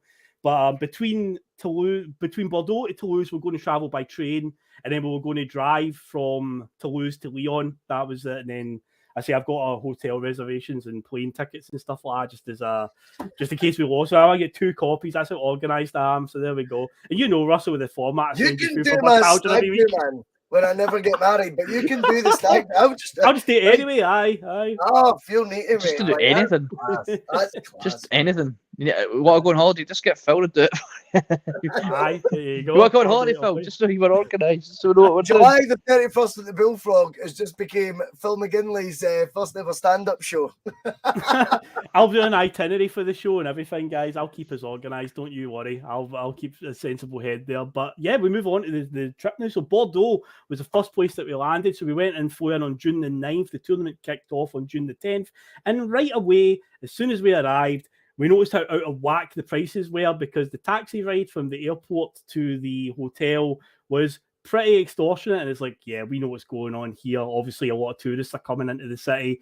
They were taking advantage of that one. But it's a good thing we did get a taxi, because had we got the bus that was at the airport, we would have probably been a bit later getting back to the hotel. And turned out that the staff members basically clocked off after a certain time, and the automated system to book in wasn't working. Because we got there just in time before they finished. We booked a room for the 3 of us, 3 single beds. We walk along to the room, open the door, go in, 2 single beds. And it was like, what? So again, I'm getting the thing going, it definitely says 3 here, definitely says 3. So my mate Andy runs back along to the reception and just catches them before they finish. And I'm expecting to come back with another set of keys and be like, oh, they've made a mistake. This is actually a room. He walks back and he's like, you won't fucking believe this. Walks in the room and there was a fold-out bed under one of the single beds. He's like, you will not fucking believe this. This is the 3rd bed. So, yeah, one of us had to basically sleep on. You were going to say you found Madeleine McCann. No, definitely not that. But he pulls out this mattress and it's like, well, one of us is having to sleep on that. We're going to be in this hotel room for 6 nights anyway when we're staying there. So it's like, well, we'll do 2 nights each. I'll do 2 nights on that mattress and then we'll just rotate around. But yeah, right away we're off to a good start with this tiny hotel. Oh, I will baby quite a lot, man. See if I've had a baby, David. I don't know about you, mate, but I can sleep anywhere, man. I'm like, if I've got a baby, mate, I'm like, just lay me on the floor. Like, literally lay me on the floor, and I don't need a cover or nothing. Once it's time to go to sleep, man, I can go to sleep. Usually that's by day 3, do you know what I mean? But anyway, that's by the by. Once the baby hits that hard, I wouldn't bother me sleeping on one of those. I'd probably just volunteer to do it. Genuinely, I'd volunteered for the first 2 nights. We're just going to do 2 nights each. I went, fuck it, I'll sleep. It's a mattress at the end of the day with a pillow and a blanket. If I get my head down, I can sleep. I'm going to be drunk most of the time anyway, so it doesn't really matter. But yeah, but the hotel that we were in, mate, it was, because obviously we flew to Bordeaux, you just imagine what this city's going to look like already before you've even got there. You just think, you know, it's vineyard country, right? It's going to be quintessentially French, that's what you imagine. But no, our hotel was way out in the industrial area of the city. So it was like, you look outside, it's all these factories and stuff, and I'm like, this is what I imagine France to be. But the next day we went into the city centre to go to the fan park, because the first game was kicking off that night. It was France against Romania in Paris, but it'd be broadcasted on the big screens at all the different fan parks. But once we actually went into Bordeaux city centre, it was exactly how I pictured France to be. But the fan park was a good experience because all the Welsh fans were starting to arrive at that point for their game the next day. Obviously, there were Slovakian fans coming into the city and stuff like that, but mostly Welsh fans far outnumbered them. But the experience at the fan park was good when watching the France game, because even though my uncle said, well, the locals don't really care about football, but they do care about their country. There are a lot of French people in the fan park, and see when their national anthem played at that game, oh man, it was amazing. It was a proper like hair standing up on me. I was like, this is fucking awesome, man. And it kind of makes you go, I really do wish Scotland was here, because you see all the fun that everyone's having. But what an experience that was. It was phenomenal to be there. And that was they opened up with Payet scored, I think it was like a last minute wonder goal to beat Romania 2-1. Remember Ben's one in from outside the box. Was he at West Ham then? He was at West Ham at that point. Was he? Upton Park. They finished up at Upton Park in the summer of 2016. That was there. But he was unbelievable that final season at Upton Park. And he went to that Euros, and he was great for France. But it seemed like when they moved into the Olympic Stadium, he was just off it for West Ham. It just felt like he wide away at that point. He wanted away back to France. It was a Marseille he went back to, wasn't it? Marseille. He did go back to Marseille. Phil, did you bump into other Scottish fans? Did you bump into any other Scottish fans that just went for the crack like you and your mates did? There was a few along the way. There was a guy on the plane flying out from Bordeaux that we bumped into like 3 times in the city, just randomly. He's like, oh, there's the lads again. He had a kilt on every time in like a retro Scotland shirt. He didn't even take the time to learn their names. We didn't learn his name. By the time we saw him, we're like, oh, right, mate. But I was randomly on a tram coming back from, I think, in fact, it was the Wales-Slovakia game, because he went there. And I were just on this tram. Thousands of fans come back to the stadium. We stepped on the tram, and he's standing right there going, oh, it's the lads for the airport. Oh, amazing. So we just bumped into this guy all the time in Bordeaux. But there was a few Scotland fans we bumped into along the way. But I say the experience at the fan park with the French fans being there was phenomenal, especially when they got a last-minute winner. Absolutely brilliant. But the next day is obviously when we go to our first game, and it's Wales are playing Slovakia. So obviously, and amongst all the stuff we packed, being Celtic fans, you've got to take your colours with you. So it was like, right, obviously had a few different Celtic shirts we brought with us, and I was like, we'll wear them today. We'll wear them today because it's a team from the UK that's there. We've got a connection with Wales in terms of guys like Hartson. In fact, you can see him just on the background picture, just below Joe Ledley there. That's Ledley with his back to the camera, and Hamsik, I think, in front of him. But yeah, so those guys, Adam Matthews, Craig Bellamy, all these names that play for us. So it was like, I will wear Celtic shirts, and obviously people will obviously interact with us. We didn't know how much they were going to interact with it. It was quite incredible. So we stick them on, we head over to the stadium, we get there eventually. We have to basically walk. The bus driver essentially dropped us off about a mile away from the stadium. It was the closest he could get on his route. So we stopped to like a burger on the way. There was a burger van there, and we bumped into this English woman, Diane, who lived in France, and she was going to the game, and she obviously saw Celtic shirts and was like, okay, these guys probably speak English stuff. So she started talking to us and go, you guys going to the game? They're like, yeah, we're going. So she basically tagged along with us because she didn't really know where she was going neither. She was a Man City fan, but we educated her on like Celtic. We managed to convert her to Celtic because she was asking all about like, what's it like with the Celtic Rangers rivalry and stuff, and it was just blowing her mind when we're talking about, you get asked what school you go to and stuff like that, and it's like that's a big thing in the rivalry, and she just couldn't get her head around that. She was like, oh my God, is that how intense it can be up there? And I'm like, things like that can matter with the Celtic Rangers rivalry. But she tagged along with us, and we get up to the stadium, and there's a tram station right outside, and all the Welsh fans are all coming through. We're walking through them all, and there's just a sea of red shirts and bucket hats, right? Loads of them. And we're walking through a Celtic shirts on, and these guys are behind us goes, "Are you in the wrong place, boys? Ireland aren't even playing here today." And of course, when we spoke to them, I was like, "Well, we're not even Irish, mate. We're Scottish." And then that confused them even more, but they were totally sound with us. And they basically had a big crate of beer with them, right? They had a couple of crates of beer. And they went, "You know what, boys? Have these." And just gave us this crate of beer. And we sat outside the stadium about an hour and a half before kickoff, just drinking beer. And the amount of Welsh fans that came past us and were like, "Oh, Celtic," came over and talked to us, John Hartson, Bellamy, all that stuff. And then a guy that I befriended on Facebook, a guy named Michael Dennis O'Malley, he's Welsh, but he's the head of the Merthyr Boys CSC. So he came over and he's like, "Celtic," and we were like, "Yeah," and he's like, "Oh, well, Merthyr Boys CSC." And his son came over and he had the flag, Merthyr Boys CSC. And it was like, "Oh, no way, a Celtic supporters club." But the amount of Welsh fans that stopped to get pictures with us and stuff like that was incredible. It was like, it's just a Celtic shirt. And it's like, that's unbelievable. And I say, we're sitting talking about how great John Hartson was, Joe Ledley and all that. And phenomenal experience with them. And then I can remember one in particular. If we're walking in the gates, there's this guy and he's like, "Oh, mate, can I get a picture?" So I'll get a picture of him and he says, "Mate, I want you to do one favour today. One fucking favour. See when we score, just go fucking mental." And I went, "When you score, don't you mean when you fucking win?" And he's like, "Yes, mate, you feel loving it." I said, "Mate, you look at Gareth Bale. Gareth Bale's capable of anything. You're definitely winning the day." And as it turned out, Gareth Bale scored and they did win 2-1. And Hal Robson-Kanu scored the winner. But that was incredible. That's my first ever experience. Was that not Robson-Kanu's scuffy one? Or was that the good finish?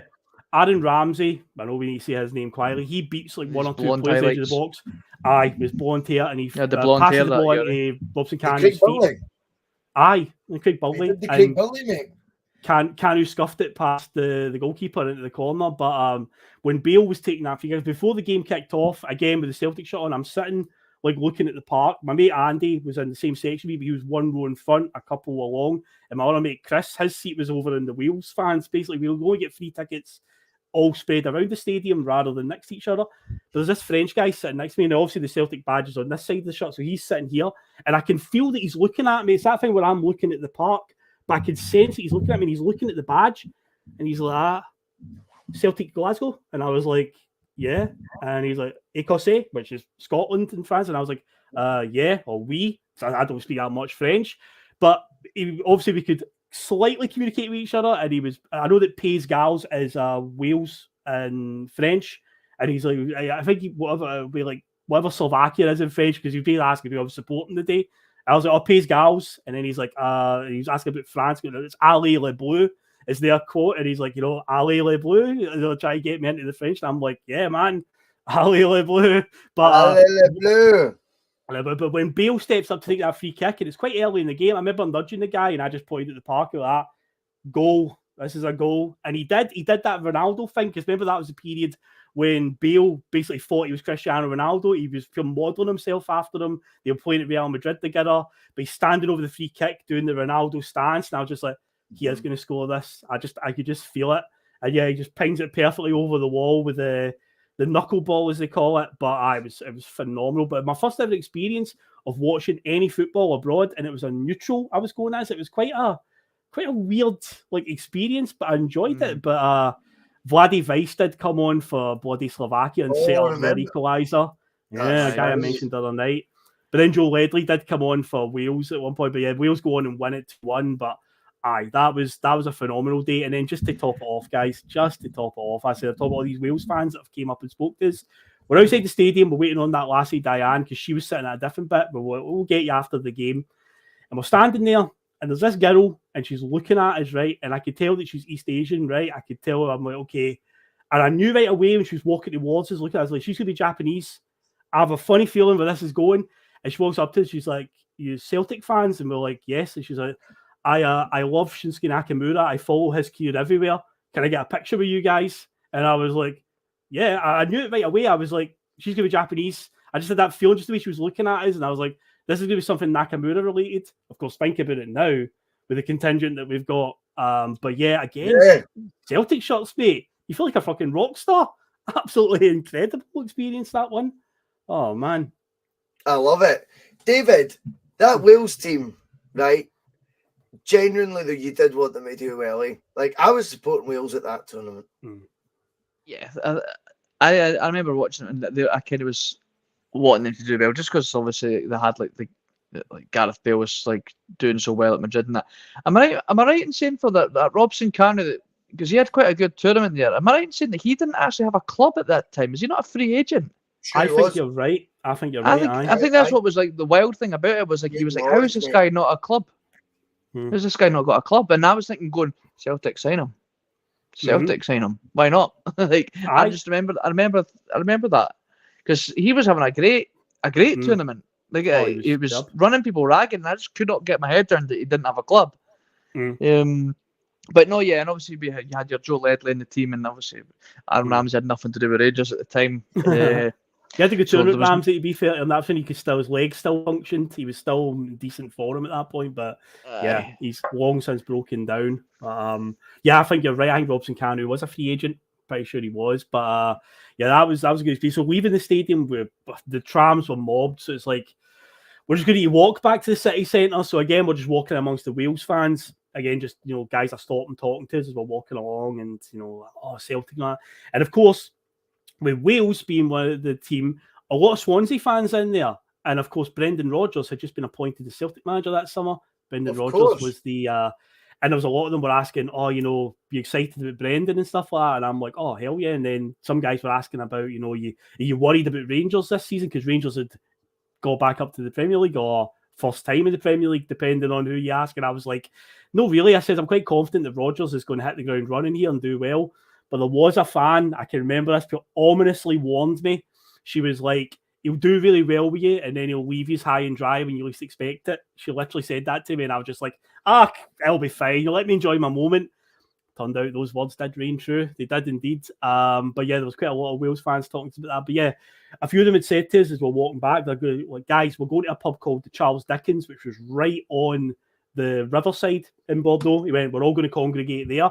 Come along, have a drink with all of us. And we were like, aye, cool. So when we go back to the city centre, we'll go and get dinner first. And we went to this square, which is just around the corner for the Charles Dickens, but we'll go there, we'll get something to eat, and then we'll go over and we'll hang about with the Wales fans for the rest of the night. And as we're standing looking at the menu at this restaurant, a wee guy sitting at the table turns around, and again, he's like, oh, you're Celtic fans? And we're like, yeah. And he was Hungarian, because remember, Hungary are going to be playing in the city in a couple of days. And he's like, I am in the Budapest CSC. He's like, I'm a Ferencváros fan. He's like, we wear green and white because of you. Apparently, Celtic have had sort of influence on Ferencváros as well over the years, and that's why they were green and white. And he was part of the Budapest CSC. We're like, oh my God, what is this?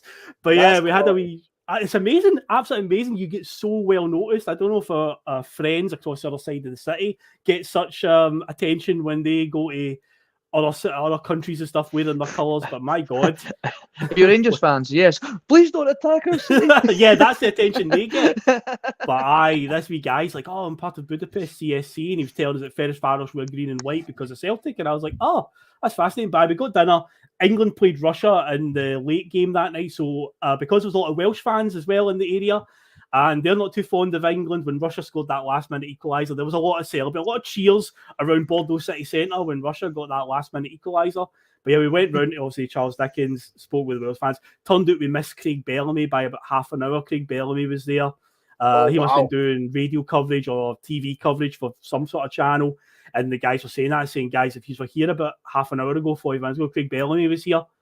He definitely would have stopped and talked to us, definitely, because he loves his time at Celtic. But the experience with him, without a doubt. I mean, don't get me wrong, the holiday was still amazing and all the experience was good. But it really, if you told me that was the peak of it, I would firmly believe it, because that first game and just experience that, and I say with the Welsh fans, they were just superb. And I agree with Russell. You do want to see them do well, and being there with them and seeing how much they were loving it, I was like, yeah, I really want them to do well. I really do.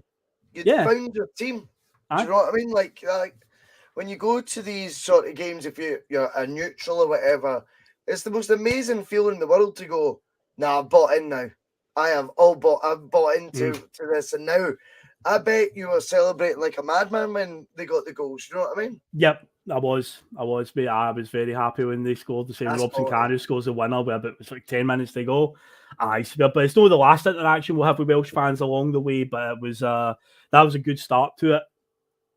Big Phil tells us there's a lot of stories to tell. Trust me, Scott, this hasn't peaked yet. There is some absolute madness coming up, and also it involves the trip from Toulouse to Lyon. That's some absolute madness. I noticed when we were talking about the pop culture things that you happened to miss it that Kim Kardashian was robbed in France. Now, what were you and your pals doing at that? Because you conveniently left that story out. So is that were you keeping it for later to tell us that it was actually you lads that robbed her at gunpoint? Well, I did say the stories have the peaked. Philly's mad pals are robbing Kanye and Kim Kardashian. That's good, pal. I can definitely say I didn't see Kim Kardashian at any point in my trip to France. If she was in France, she would definitely went to places like Paris and the places like Marseille, Paris. Like I was in Bordeaux, Toulouse, Lyon, Paris. But the next few days was basically just a bit of sightseeing in Bordeaux. It's a quintessential French city when you see the city centre. We did, however, find the French CSC in their base, which was in a pub on the sort of like west side of the city. The French Celtic Supporters Club for Bordeaux are based in it. So we went there, had to we watched the Ireland versus Sweden game there where Wes Hoolahan, former Livingston midfielder, scored for Ireland at the tournament. But when we were in there, when we were in there, we were upstairs and watching the game, and the barman down the stair was Scottish, and he came up and he was clearing the glasses, and he was like, "All right, boys," because obviously again we spoke to him down the stair, so he knew we were Scottish, and he went, "Ian Rush is down the stair," because again Wales had just been in the city a few days before, so Ian Rush must have been in. And I was at that time, I'm 30 years old at that point. I'm 36 now, but I'm still at that stage where I'm like, a celebrity? Oh, I need to get a picture with him, you know? I go down the stair. I go down the stair, and I look in the bar down the stair, and he's sitting there with his missus, and there's guys all around him, like, getting pictures. And I can see he's getting a bit like, I'm going to just leave me alone a wee bit. So, but I go up and I'm like, "Ian, can I get a picture with you, mate?" And he's like, "Of course you would." Of course I did. But I've got a green shirt. I had a green New York Cosmos shirt on, right? Islander playing. So he's thinking I'm Irish. And he's like, "What fucking Irish accent's that?" And I went, "I'm Scottish, mate." And he went, "Fucking Scottish? Fucking Scotland didn't even qualify, mate." I was like, I hope I said it's a long story. We had so many people asking us about that, going, "What is he even doing here? Like, you know, Scotland didn't qualify." The amount I tried to explain the story to them, but I was like, "Oh, you can get a picture?" And he's like, "All right, hurry up." So I got the picture with him. But afterwards, I was kind of like, the guy's just trying to like have a drink and a bit of peace, and I'm like bothered. So it's kind of opened my eyes to the whole. I've got to the stage now where it's like I don't want to get all like dewy-eyed about seeing celebrities and footballers and stuff. I'm getting a bit too old for this now.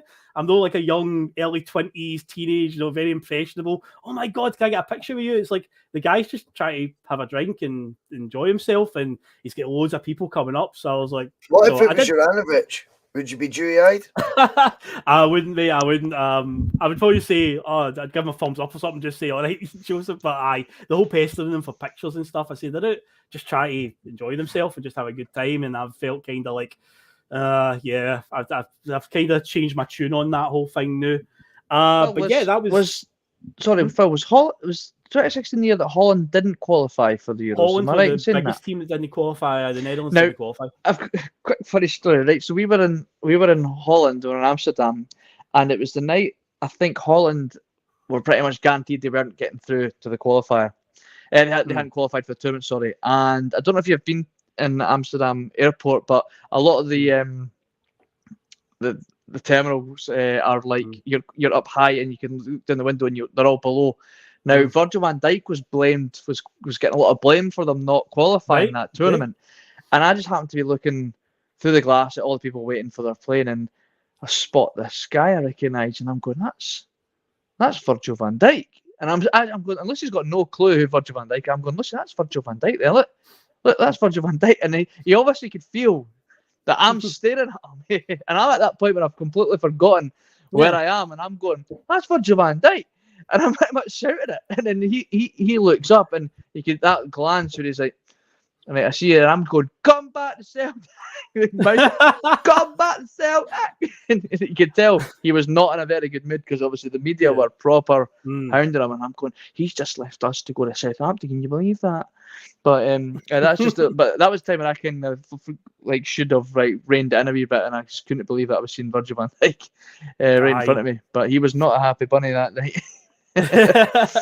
He's raging, and he's trying to keep a low profile, and I'm going, it's Virgil van Dijk.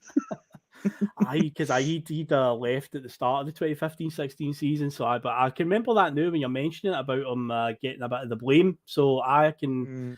But Holland didn't make it to that one. They'll, I say, probably the biggest team that didn't qualify for the tournament. But as I say, the next few days we're just doing a bit of sightseeing. So we went to the French Celtic Supporters Club. But yeah, June 14th rolls around and it's game time again. It's Austria v Hungary, which is actually a derby game because they actually used to be one nation long before World War I believe it was. Austria and Hungary were like an actual a nation together. But yeah, obviously it's just like we don't have many because David Alaba and Arnautovic are pretty much as far as my sort of like knowledge in that game would have went because with the Hungary team, I didn't really know many of them at all. But yeah, I was excited to see David Alaba because Austria went into that tournament as a bit of one of the classic dark horse, you know. Oh, Austria, they could be a bit of a dark horse. They'd cause a few upsets along the way. But on the way over to the same, so the Wales fans have begun to move out. The Hungarian fans have taken over. They're really colourful. Good atmosphere. So there's a lot of Austrian fans as well, but they're definitely outnumbered by the Hungarians. So the way we done it was Chris was a wee bit tender that morning and decided that you two go ahead, I'll catch up to you. I've got my ticket anyway, I'll get you at the stadium. So me and Andy went first and we got in the tram and they were quite boisterous, the Hungarian fans, to say the least. A lot of jumping around, celebrating, to the point where the tram driver had to stop the tram and basically kicked everybody off, including us, even though we were just kind of like, hey, we're innocent in all this. So we've not done anything wrong. But anyway, he tells us, no, the tram's not going any further. You'll have to get off and get the next tram. So like, okay, fine, right, no bother. So we turned off, got on to the next one, and we're standing next to some Austrian fans. And my mate Andy had a Scotland retro tracky top on, so the Scotland badge there. And the girl, there was two guys and a girl. And she sees the badge and she's like, oh, Scotland? And we're like, yeah, Scotland. And then she's like, so she turned around and explained to the two guys in her native tongue, because obviously she said Shotland to them. And I'm like, oh, she's explaining that we're Scottish. And one of the guys busted out laughing and went, he's like, fucking Albania qualified for the tournament. How did you guys not qualify? And we're like, oh, we're getting mugged off by an Austrian guy over Albania qualifying for the tournament. And it's like, yeah, mate, it's just one of these Scottish things that happens. Nothing we can do. But we got talking with him. It was actually all right. But the guy did literally laugh in our face about Scotland not making it, and Albania did. So anyway, the lassie's like, "Oh, can I paint the Austrian flag on your faces?" So she painted the wee Austrian flag on both of our cheeks. So we'd basically been told, "You're supporting Austria today," and it was like, "Okay, that's fine with me." So I didn't know who any of the Hungarian players were. But we get up to the stadium for that one. And I think I mentioned this before, Russell and Bustalgia. I said you only see this in tournaments. When a goal gets scored at a tournament, there always seems to be the manager and the subs all run down the sideline and pile on the player that scores. You never see it in club football that often, but in tournament football, there's loads of it because the second Hungarian goal, which was scored by a guy named Zoltán Steiber, he chips the goalkeeper right down in the corner where we're sat. And he runs to that corner, and I remember just looking down the touchline, and you just see all the bench, all the Hungarian players, the coaches, the physios, the lot, and the manager all just running down and piling on this guy. And I was like, oh, this is proper tournament football, this one. But yeah, Hungary ended up winning the game 2-0, so it was a bit of a, did you see that coming? I say Austria were meant to be like the surprise package that were going to cause all sorts of upsets, but no, Hungary, and they were good value for the win. And in the end, their fans were phenomenal. And during the whole tournament, I was very active on Twitter, tweeting about the fans. Now, of course, we're being a tournament. They've also got the hashtag set up. You have to hashtag a wee thing and you get the wee flag next to it. So it looked a bit weird when a Celtic fan is saying hashtag HUN fans are top notch. It did look a wee bit odd, but the Hungary flag did pop up. However, this is the only game of the entire time we were away where we did have an interaction with actual Rangers fans. How ironic's that? Hungary were playing and we saw Rangers fans at the game. How strange is that? I know, just the stars just aligned for it to happen. Because we were heading back and we were waiting for the tram, and there were guys within earshot of us that were clearly Scottish because we could hear their accent, and we kind of looked over them and gave them a wee nod, like, all right, guys? And they're like, oh, all right, man, aye. So we get on the tram and we're still standing close to them in this crowd, and they're explaining to an Austrian guy or a Hungarian guy about Rangers' situation, right? Because obviously Rangers had just gone through the whole liquidation a few years before, and they came back up the leagues, and they're about to go into the Premier League. And he was talking about the semi-final where they beat us and all that, and saying, we're looking good and all that. And I had a hoodie on with a Celtic shirt under it, surprise. And I was listening to the conversation. I just kind of leaned over and unzipped my hood and went, that's the team he's talking about. And the guy was fucking raging. And he's like, you're not going to have it all your own fucking way this season, are you? Of course, we weren't going to have the invincible treble that season. So yes, we did have it our own fucking way. And also, on that same tram, other than they guys, when we actually stepped on the tram, actually got on it, there was a voice from the back of the carriage that went, fuck's sake, man, I came on holiday to get away for the fucking cunts. It was mere Rangers fans. So now that I know that I ruined that guy's holiday, I'm like, yes, I fucking did ruin your holiday, mate. So that was the only time that there actually Rangers fans at a Hungary game. What are the chances? The stars literally aligned for that one. It's like the gods were just telling me something that day. Astounding.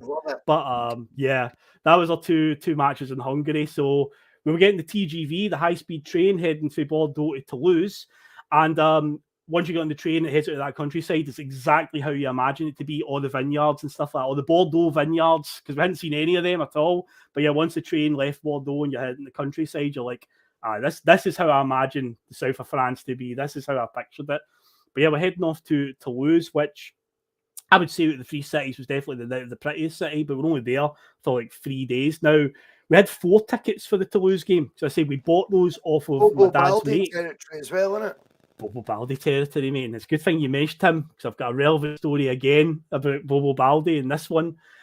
So we head through there. A lot of red roofs in Toulouse. I say it's a very beautiful city, a lot of churches, very, very picturesque. But there was 4 tickets we had. So it's me, my mate Andy, and Chris. But our other mate Stephen was going to fly out just for that.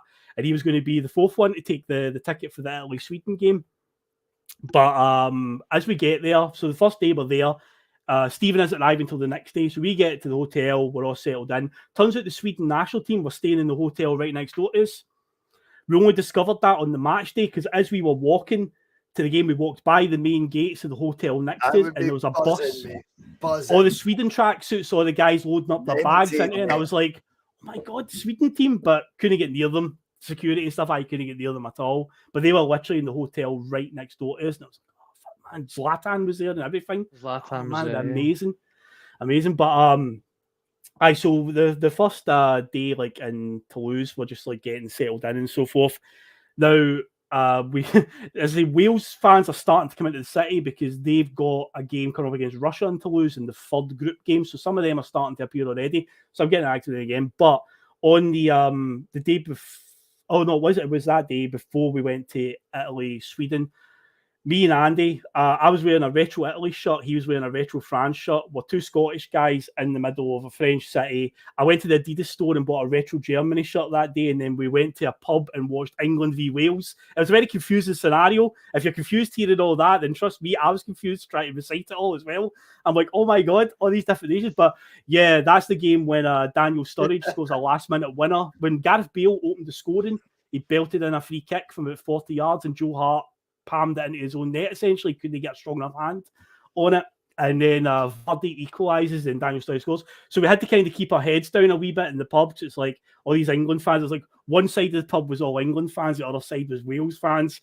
And it's like, just keep quiet, we're Scottish, okay? Even though I say I'm wearing an Italy shirt, he's wearing a France shirt, and I've got a bag with a Germany shirt in it. So it's quite a confusing scenario. And you've got England and Wales fans all over the place. But yeah, that was our first day in Toulouse. See a bit of sightseeing and stuff, but then we go to the Italy-Sweden game. So as you can probably imagine, you put Celtic colours on and there's Swedish fans around, you're going to get a lot of attention because of one guy. There was a fan that literally walked past us and just kind of stopped and pointed us and went, "Oh, Celtic, Henrik Larsson!" And then he began singing a song. And it was like, we all dream of a team of... It didn't even rhyme, or it didn't even fit properly, but it was like, we all dream of a team of Henrik Larssons. And he went through the whole 11. Number 1 is Henrik Larsson. Number 2 is... And he just kept singing this at us, and we're like, okay, mate, we get it. But fair enough, man, if you're happy to see us.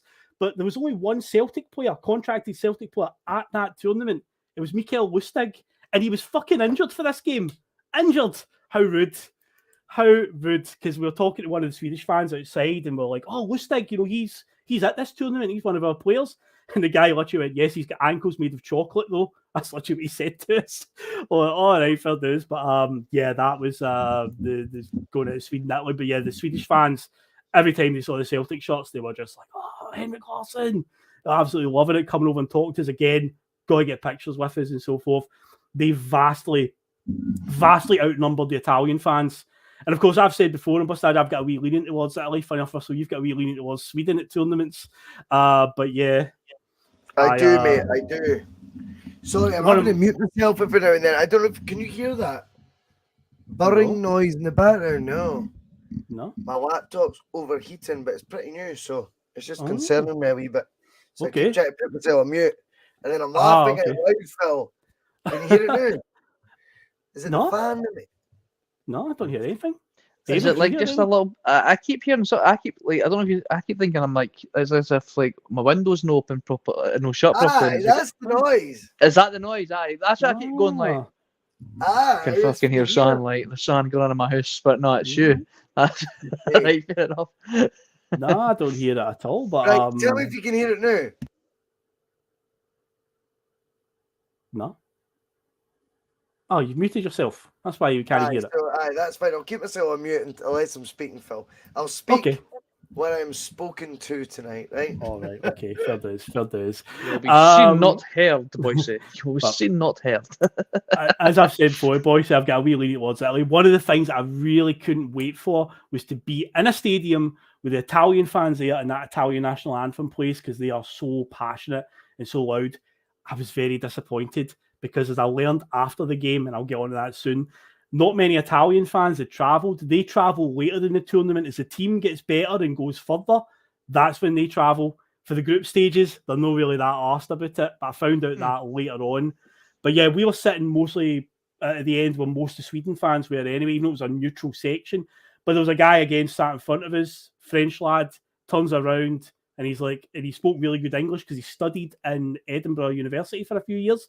And again, he's like, Celtic. And he's like, I'm a Toulouse fan. Bobo Balde played for you guys. Bobo Balde bringing people together. You mentioned him earlier on as well, Russell. How convenient is that? But yeah, he turned around and he's like, oh, we love Bobo Balde. Oh, I mean, Toulouse, I'd never even knew. I thought that, like, I would always associate Toulouse with rugby, Phil. It is. Never saw it associated with football. And me saying Bobo Balde, was it 900 grand, £1 million? Something like that, aye. It was. Mental. That's good bang for your buck you got off him. It was, when you think about it, aye. But funny if you mentioned rugby, I'd say at the start, my uncle had advised me to apply for cities in the south because the fans are rugby fans. Because see, Toulouse, it was the only city out of all the host cities that didn't have a fan park. It was the only one on the basis that the locals don't really care. And they only hosted, I think, 3 games in the whole tournament. It was the city that hosted the least number of games, maybe 3 or 4 group games. And then that was it. So there was no fan, because we were walking around like, there must be a fan park like in Bordeaux.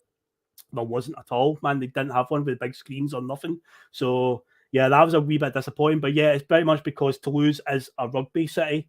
But beautiful, beautiful city to visit. But yeah, we went to that game. So Italy ended up winning at 1-0. A Brazilian-born striker named Adair would scored the winner with a few minutes ago. He was an Inter Milan striker at the time. After the game, we went round, found an Irish bar. Bumped into a few more Celtic fans, actually, because it's an Irish bar, of course. Walked in, saw a guy with a Celtic shirt, like, yes, mate, come on. But we ended up watching the Czech Republic and Croatia game they were playing after that. It was a 2-2 draw. You've got nothing. Good pal, Scott. Scott's on a music mission tonight. That's a good pal. But that's when I learned that thing about the Italian fans. We met a guy named Ricky, who's actually was from London, but his dad was Italian and his mum was Portuguese. So he's kind of supporting 2 teams. But I said to him about Italy, because I said, I've got a pure thing for Italy. I pure love them and that. And he's like, I was talking about the national anthem, and he's like, oh, why do you like the national anthem? I'm like, mate, the anthem's amazing. But I was pure looking forward to it today in the stadium with the fans. And that's when he said to me, yeah, the turnout today from the Italian fans wasn't great. He says, as they go further in the tournament, more of them will fly over. But he was like, no, they don't really bother with the group stages. They're a bit of glory hunters, basically. So I was like, oh, right, okay, that's interesting to know. Because, but I say, I still enjoyed it for what it was. But then And guys, this is where it all goes mental. This is the moment in the whole trip where it goes crazy. Because earlier on, Russell, you remember that I said we were going to drive from Toulouse to Lyon. We decided to rent a car because I can't remember why we decided that. I was kind of up for doing a train again, but maybe just prices. I can't mind exactly. But we decided we're going to rent a car. Now, I'm quite a heavy set guy, right? My feet are really terrible at blistering when I walk for too long because I am fat, basically. I'm quite... I say my shirts that I'm wearing, I shop at Toffs all the time because they do 3XL shirts. That's essentially it. So we've been walking around all day, and my feet are gubbed, right? I'm like, I'm just so glad to get back to the hotel. And I'm like, guys, because they're like, come on, man, we'll go out, man, and we'll hit the bars and have a good time. And I was like, guys, I'm going to sit this one out, right? Because my feet were in agony. I was like, just you go and I'll stay in, right? And they were like, okay, that's fine then. So they headed off. And for the first time, I was presented with a chance to get a good night's sleep because up to then, you know, I'm sharing a hotel room with two of my mates, a lot of snoring going on, you know, and it's like, it's really hard to get a good sleep. And it's like, I'm in a position to get a good sleep. But of course, we're leaving the next morning to go to Lyon. We have to get out by like lunchtime, you know, typical hotel rules. You've got to get out of the room by a certain time. So I'd watched, I think there was another game on, maybe a late night game. I watched that and it was getting close to 11ish or something. I thought, well, I'll call it a night. As soon as I got my head down, within like an hour, there was a thunderstorm outside. So right away, I'm woken up by that. There was rain, thunder, wind. One of these ones, even though it was roasting hot, one of the type of ones. So the rain's really, really heavy. So I thought, okay, that woke me up. Then I'm checking the clock and I'm like, okay, it's back at midnight. They're still not back yet. Put my head down again. Maybe got to sleep for about 10 minutes, 15 minutes, woke up again. And I was like, oh, they're still not back. And this kept going. I saw every hour of the clock that night, every single hour, 2 o'clock, 3, 4. I'm like, we're fucking leaving here at like lunchtime. And I'm like by myself. Anything could have happened to them. Where the fuck are they? Like, I'm the only one here. I'm panicking like fuck. I phoned them multiple times, rang out every time. I'm like, oh, fucking hell. So it's getting to like 5 o'clock, 6 o'clock. They showed up. They stumbled in the door at 7:30 in the morning. Absolutely shit-faced. And I'm having nearly a tantrum in the middle. I'm going, guys, what the fuck? Like, we're leaving in a few hours. Where do you drive? Like, because Andy was our designated driver, and he's been out absolutely on the lash. And he was like, okay, it'll be fine. I'll put my head down for a few hours. It'll be fine. And I'm like, oh my God, fuck. And then, ironically, as I say, I've had a night with no sleep anyway. They all crash out and just snore for the next 4 hours while I just lie there with pure bloodshot eyes staring at the ceiling going, I'm going to fucking die. Like, we are going to get killed. This is not going to go well at all. So they stumble out of their bed. They roll out of their bed at like 10:30, 11 or something. We've got to get out by lunchtime. I think they stayed in their bed to the last possible minute. Enough time to get up, get a shower, head out. And I'm like, Andy, are you sure you want to drive? And he's like, I'll be fine. But a bit of fresh air and some coffee in me, I'll be fine. I was like, okay, cool, man. And I am not joking, guys. That was the most intense drive I have ever been involved in because I sat in the back seat with genuine white knuckles, like holding on, like, we're going to die. We're going to fucking die. And I looked around and thought, well, you know what? It's the south of France. You know, there's worse places I could be killed. But I genuinely felt like I'm going to we are not going to make it to the end of this trip. But we ended up, the drive initially out of the city, once you got away from Toulouse and got away from the heavy traffic, the motorway became quite open and it wasn't too bad then. But the first like half an hour or so on trying to get away out of the city, and then once we got away from it, it was white knuckle stuff, and I'm like, I'm going to die here. Like we're going to crash. There's no way we are making it. But once we got to about lunchtime and stopped, like we managed to just go and get a wee bit of lunch and just like doing it the sort of, we just stopped just outside Montpellier. Like we were just to the south of Montpellier. You could literally see the city over at your left-hand side. There's a wee village, just like a coastal town. We stopped there, just had a bit of lunch and a bit of fresh air. But yeah, that was fucking scary. I said they rolled in at about 7:30 in the morning, and somehow we ended up making it to Lyon, but I genuinely felt like I'm going to fucking die here. We are going to crash. This is the end. But oh my God. Oh, Russell, you're muted. You're still muted, mate. Love it, mate. That was all I kind of said. It wasn't even that I could put in that much input. But that's class, mate. I think these are the moments that I mean, it wasn't the Euros, but I woke up like on a flight to Belfast once. You know what I mean? Like genuinely, I just think that like all right. I don't think my work was too happy at the time, and you're young and daft. I think you need these wee moments to. They're like chapter. They put chapters in it, mate. Do you know what I mean? They make your story more complete. So that trip's been amazing. There's great football examples. There's great meeting with fans examples, and then there's that chapter where it was like, oh my god, that's something from a movie. I love that. God. It was mental. It was like The Hangover or something like that. It was just absolute carnage. But yeah, somehow we've made it through to Leon. We're staying in a thing called a gîte, a Gites, and it's basically a word for somebody is converted part of their home for people to stay in. So it's not a hotel. It's not anything like that. So it was like we're staying in a wee place called Chapano, which was to the southwest of Leon's, the main city of Leon. So somehow we managed to make it. Unbelievable. We've got there. So Stephen was only staying with us for another day, and then he was flying back to Glasgow. So he headed away, and then we're off to phone at the store. And then we're heading off to Albania versus Romania that night. So we get the car back to Leon, the rental car. We've managed to get back there. We've went off to, we got to sleep, and then it was the next morning Stephen had to head, so he was away in a taxi off to the airport. And then that night it was the heavyweight contest as Romania versus Albania. Now, to get to the stadium, because Leon moved stadium that year, they had a new stadium built in 2016 and they moved there. So we had to go down to like the next village along, and you get on the metro. This is the start of the line. The very first stop was the Stade de Gerland, which used to be Leon's old stadium, because we pulled into the first stadium and it was, or the first station, and I saw the name. I was like, Stade de Gerland, and I was like, that's Leon Stadium. If they had moved, we would have had just one stop. We would have been right there. But no, it turns out it was an absolute mission to get to Leon's new stadium. You had to get a metro into the city centre, then on a shuttle bus. It was like a 40-minute drive out into the countryside. And oh man, it was something. It was a hell of a trip. Hell of a stadium, by the way. No doubt about it. It's one of the nicest stadiums I've ever visited. Brand new facility, everything phenomenal. But yeah, Romania versus Albania, the one that nobody wanted tickets for, but we were like, do you know what? We'll fucking go to that game.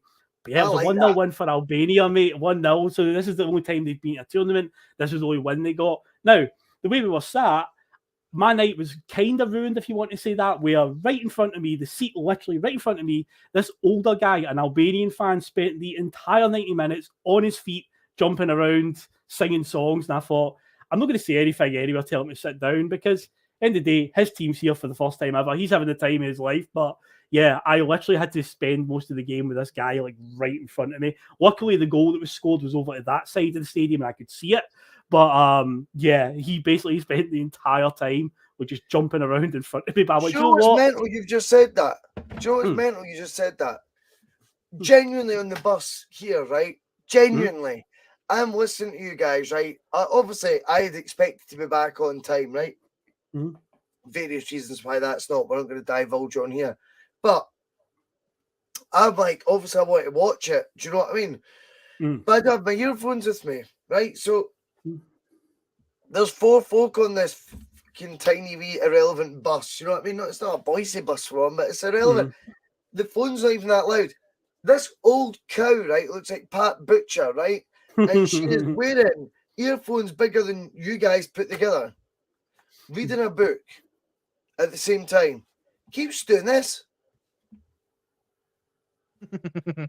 I'm like, see if she turns around one more fucking time.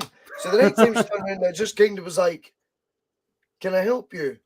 She goes, you're just always an ignorant bastard. And I was like, what? I was like, sorry, what's the issue? I was like, you've got earphones in. She goes, and yet that noise is still louder. I says, I find that hard to believe. Because see if 2 people were talking on the bus.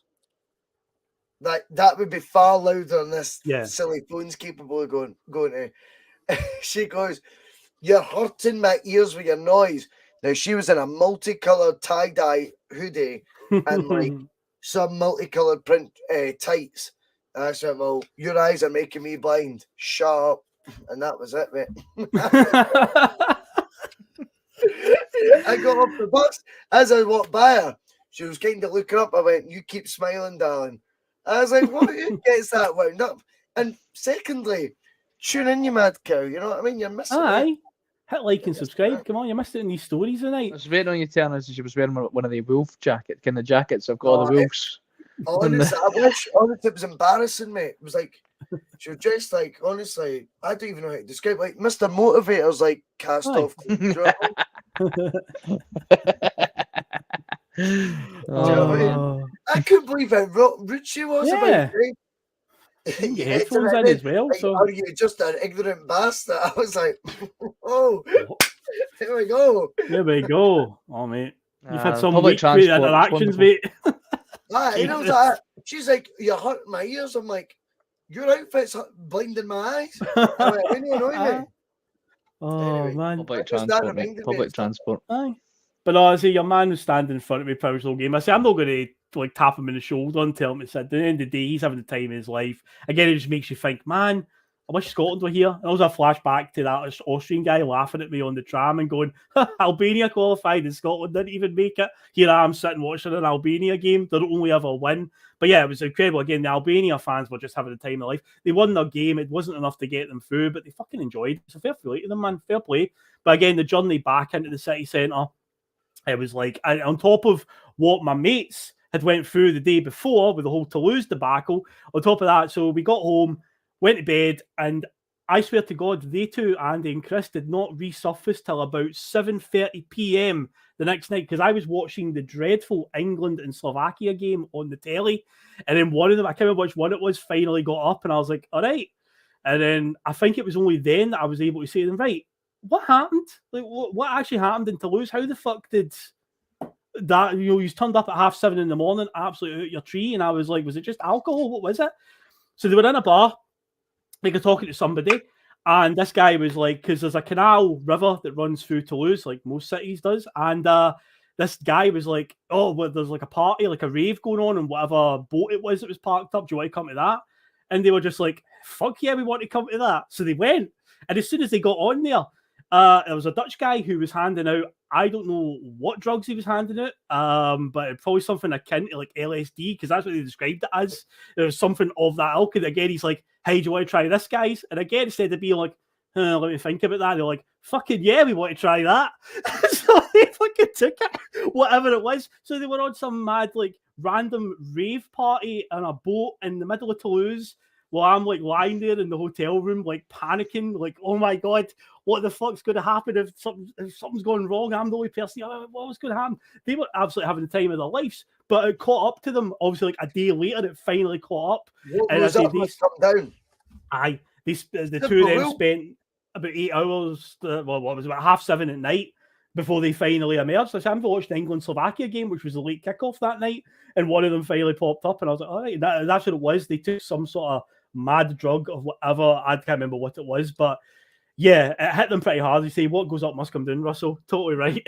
Because it really I can't help but just imagine, like, when they come in, like, I can't help but just picture you standing there in a big pink bathrobe with fucking your hair in rollers with green mask on, going, what time do you call this? What time? I've been worried sick. David, he's clipboard out, just sticking in like flight tickets and that. Says I'm you like, should be in your bed at 8:05 because we've got a game to travel to tomorrow. The folder says, and it's highlighted in yellow, by the way, that we're going to be in that Ford Focus on the motorway on the way to Leon, and I'm worried sick. I was genuinely like having a tantrum, borderline tantrum in the room, while they were just like, it'll be fine, and I'm like, guys, this is not fucking right. This is not acceptable. You're fucking shit-faced, and they're like, it'll be all right. Don't worry. I'd be like that. I'd be like, you know, a curious way. There's like, he's raging, right? He's total raging, but what you been up to whilst we've been doing that? I've got my scrapbook. I've been putting my Euro 2016 stickers into my book. Aye. I've got 4 doubles here, and there's nothing to trade them with. Anyway. Partying. You promised me the flight tickets, you bastards. The cucumbers you had in your eyes are now they're lukewarm because you've been sitting there waiting on them coming back. Have you at least got the bag these came in? Tell me you've got something for the scrapbook. We need a memento, a souvenir. Oh man, it was. I'd say that's when I finally found out the whole extent. I had a feeling that some sort of drugs were involved, but they couldn't really remember the full story. They just knew they ended up on a rave party on some sort of boat in the middle of Toulouse. Some Dutch guy gave them something, and they just went with it and went, "Aye, we'll fucking have that." And then they pretty much forgot the rest of the night. You've heard my Dutch accent, mate. Yes. Who do you think? It's not just a bus I've owned in my life, mate. I used to own a boat, and I like football, and I like Celtic fans. So, see your French, tell them they owe me money still because they never paid. It was you all along, God. But that was it. So when they finally came down, it was just the next few days, which was pretty much a standard sightseeing and stuff like that. But then on the last day, the last game we were going to see, the last sort of game of our trip, it was what was regarded as the best game of the tournament. It was Portugal against Hungary, but there was still time for one wee bit of madness, and this time it was me that was at the centre of the madness, because we thought, right, it's the evening kickoff. We'll do a bit of sightseeing in Leon, just go around and see the city and that. Because there's a lot of, like, out of the three cities, Leon's like the bigger metropolis of it, but it still had a lot of nice, like, you know, a lot of churches and good architecture and stuff. Again, quintessentially French city, you know. So we'll see that. We'll get a bit of dinner, and then we'll go to the game because it's like the 8 o'clock kickoff, and roasting hot. Roasting fucking hot that day. Absolutely scorching. I don't exactly tan very well, so naturally I've got to get the sun cream on. So obviously, put on my face and stuff like that as well to try and protect my face from getting burnt. It was so hot that the cream began like melting and came down, running down my eye, and it began dripping into my left eye. So I'm walking around, and suddenly my left eye gotta be really like Jim Layton. Oh mate, my left eye began twitching really severely, and I was like, "Oh man, this isn't good." And I was like, "Give me a bottle of water," and I'm like trying to like flush it out, and I'm like, "It's not making it any better." And I'm like, fuck. And this went on. And as the day went on, it was just getting worse and more irritated. And eventually they're like, oh, Phil, man, your eye's pure bloodshot as fuck. And my left eye was literally like dark red because of this cream. The sun cream had basically rolled down my forehead, down my nose, and right into my left eye. And I was like, oh, fuck, man. So I had to sit at like dinner with my left eye closed the entire time, and just to try not irritate it. And I got to the stadium and I was like, guys, I need to go and find a first aider. I've got to. Like, I can't go to the seat yet. I've got to go get the first aiders. So they two go up to the seat. Hadji just lobbed me for 40 yards. I went and found the first aiders. I went over and explained to them. It turned out they spoke good English anyway. I didn't have to really explain. But as soon as I showed them my eye, because I had a pair of shades on, I took it off and I was like, I need this kind of like fixed. And they're like, oh, come with us right away. So basically, I'm like, take anything. You sure you went? Yeah, you definitely didn't take anything, no. Clean, mate, other than just drinking alcohol, mate. Eyeball fill with the sun cream. My eyeball was absolutely fucked, man. Absolutely. So they two go up to the seat and all that. Like, kickoff's obviously dawning, and I'm like down in the first aid room, basically getting like water put in my eye to flush all this out and clean it up. But my eye was still twitching. The doctor said to me, says, look, you'll still need to like wear shades and stuff like that. It'll still be a bit irritated for a while. So I spent the whole time watching the Portugal and Hungary game, arguably the best game of the tournament, with my left eye closed behind my shades the entire time. I was like, I had to do it because every time I opened it for more than 5 seconds, it was like, still a bit irritated. But yeah, on my way in, because I say they've gone up to their seat, and again, I'm catching up. As I'm standing at the terrace, a guy taps me on the shoulder and goes, oh, yes, Celtic, come on, you boys in green. And I was like, all right. I thought he was like going to be Hungarian or Portuguese. No, he was a Barcelona fan. He was a Barca fan. Phil, he said, come on, you boys in cream. No, come on, you boys in cream. Yes. Yes. See. I want to see. But it turned out he was a Barcelona fan. He's like, oh, we love you guys. And I was like, it's because you keep beating us in the Champions League. And if we drew Barcelona going into that season, the Champions League, again, because that's what we do.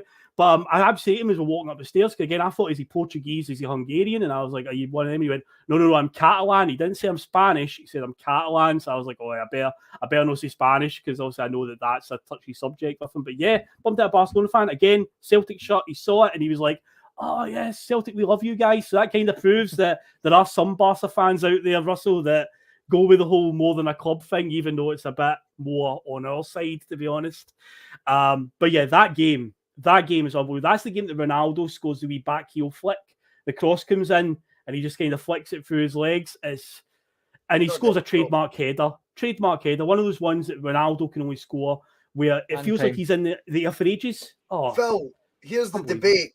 Yeah. Here's the debate, and this kind of tees you up for one of your shows that are coming up. Obviously, yeah. Have you announced with the Chris Sutton one? You have, haven't you? The Chris Sutton one is coming. Yeah, it's part of the first 5, isn't it? Episode 4 of the next version, next phase of Bustalgia. And that will be my comeback on Bustalgia. And I can't wait because Sutton's such a favourite. Good one. Yep. I think the big debate is who's the better headerer. I think, honestly, Cristiano Ronaldo is the only person that could rival Chris Sutton in there. Chris Sutton was a phenomenal header of football because he did layoffs as if they were like outside of the boot through balls with his head. He just knew every angle. It was mental.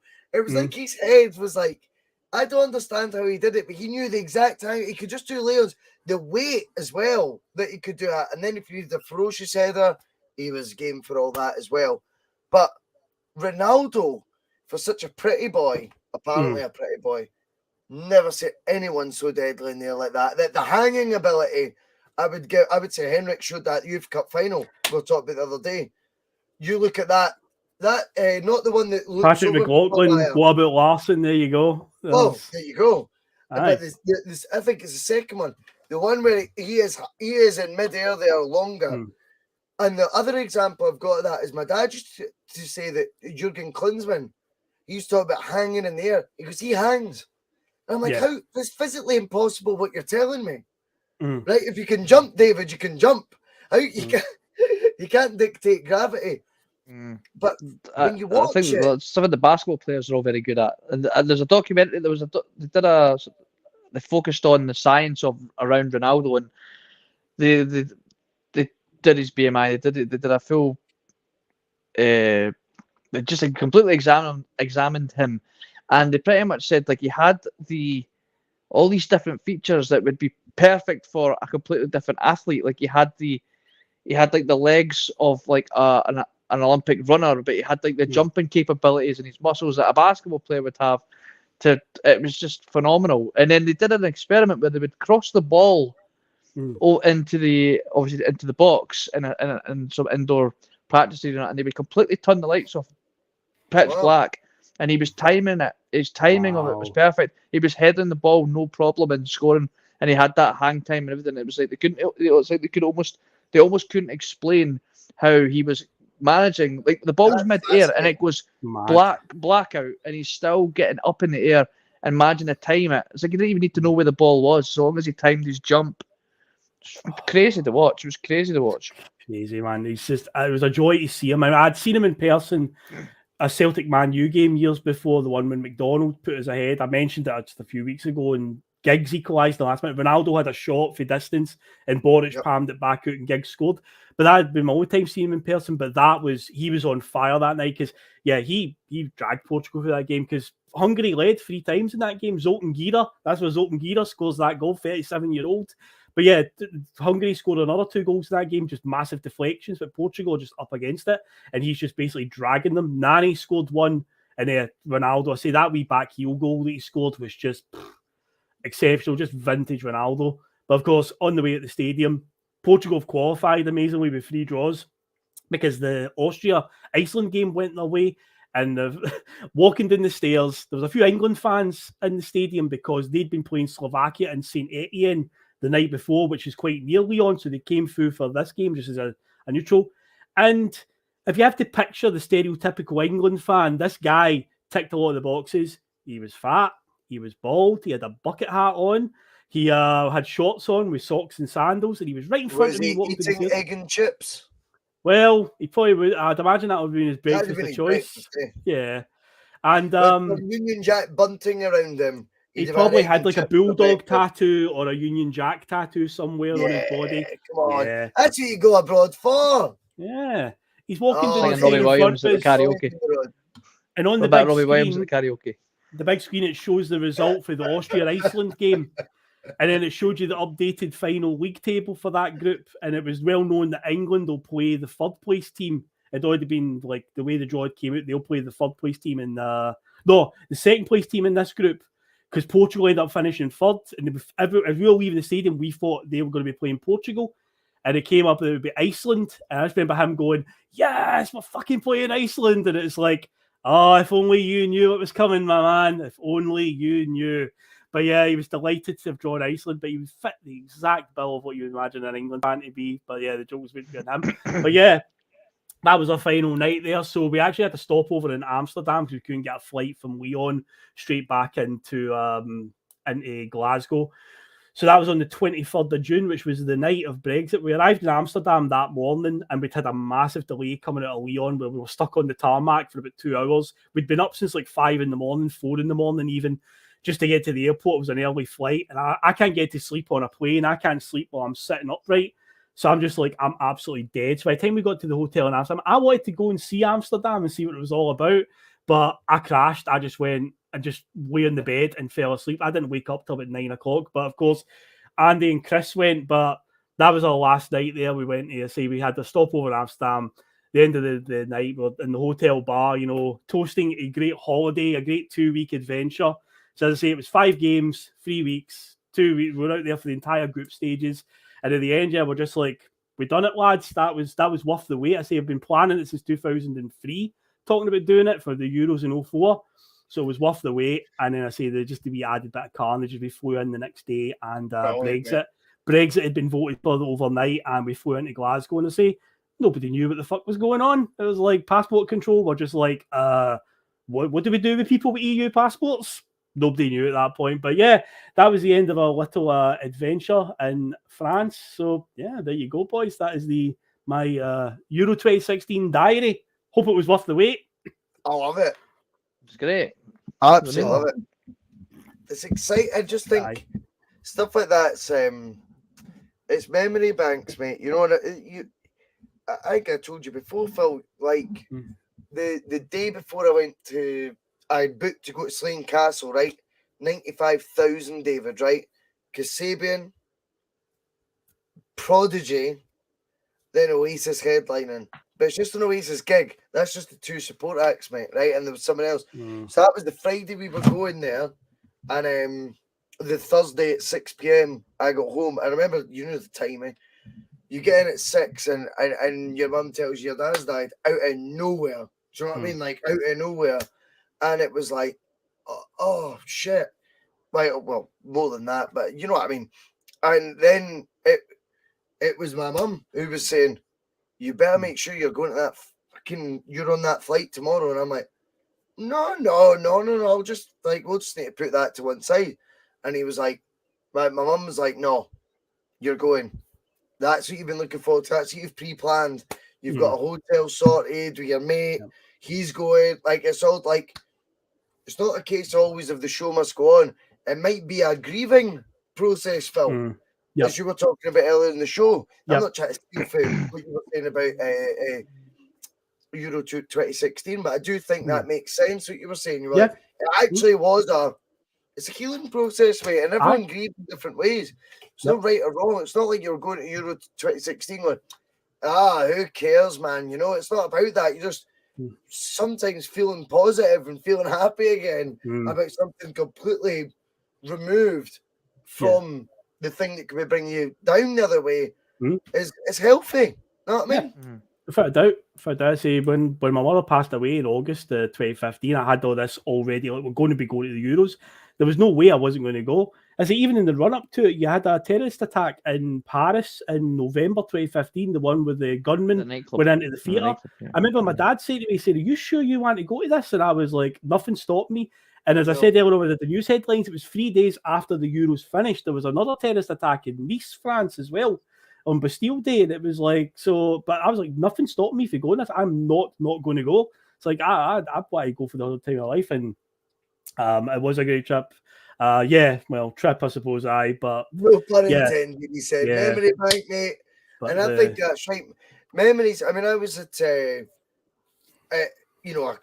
couple of big gigs, the last month, and generally not once. I've not got any videos of them. My memory matters to me more. I know there's a million YouTube videos I'll be able to watch that I'll find one if I really want to be taken back to it. That'll be close to the seat I was in or close to the standing area I was in. That'll take me back there. I like the moment, Phil. I love the moment. I think you retell your memory and your moments very well. I was to say that I knew the Toulouse part, especially from Toulouse to Lyon. That's just one of the funny stories that will live forever. You know, it's just like just them basically staggering in at that time in the morning, and just for this, they've even made it to Lyon in that state. It was just like, how did that even happen? But it's memories that will live for me forever. And the thing is, now the next European Championships is in Germany, and now I'm like, thinking about it. You know, I mean, the Euro 2020 there was obviously across like 11 different countries. And I was like, it could be, you know, Germany isn't that far a distance to go, but yeah, that was fun. So I'll just quickly glance over just a couple of the main headlines from the knockouts in the final, but we won't go into great details because there's some standout headlines. Obviously, as I talked about at the start, Scotland were the odds ones out not qualifying, and just to rub even more insult into it, Wales, England, Northern Ireland, and Republic of Ireland all qualified for the next round as well. Although Wales did actually draw Northern Ireland, Wales and Northern Ireland played each other in the second round. Republic of Ireland played France, and of course England played Iceland, as I just mentioned there, with your man celebrating it. And of course, yes, the thunderclap.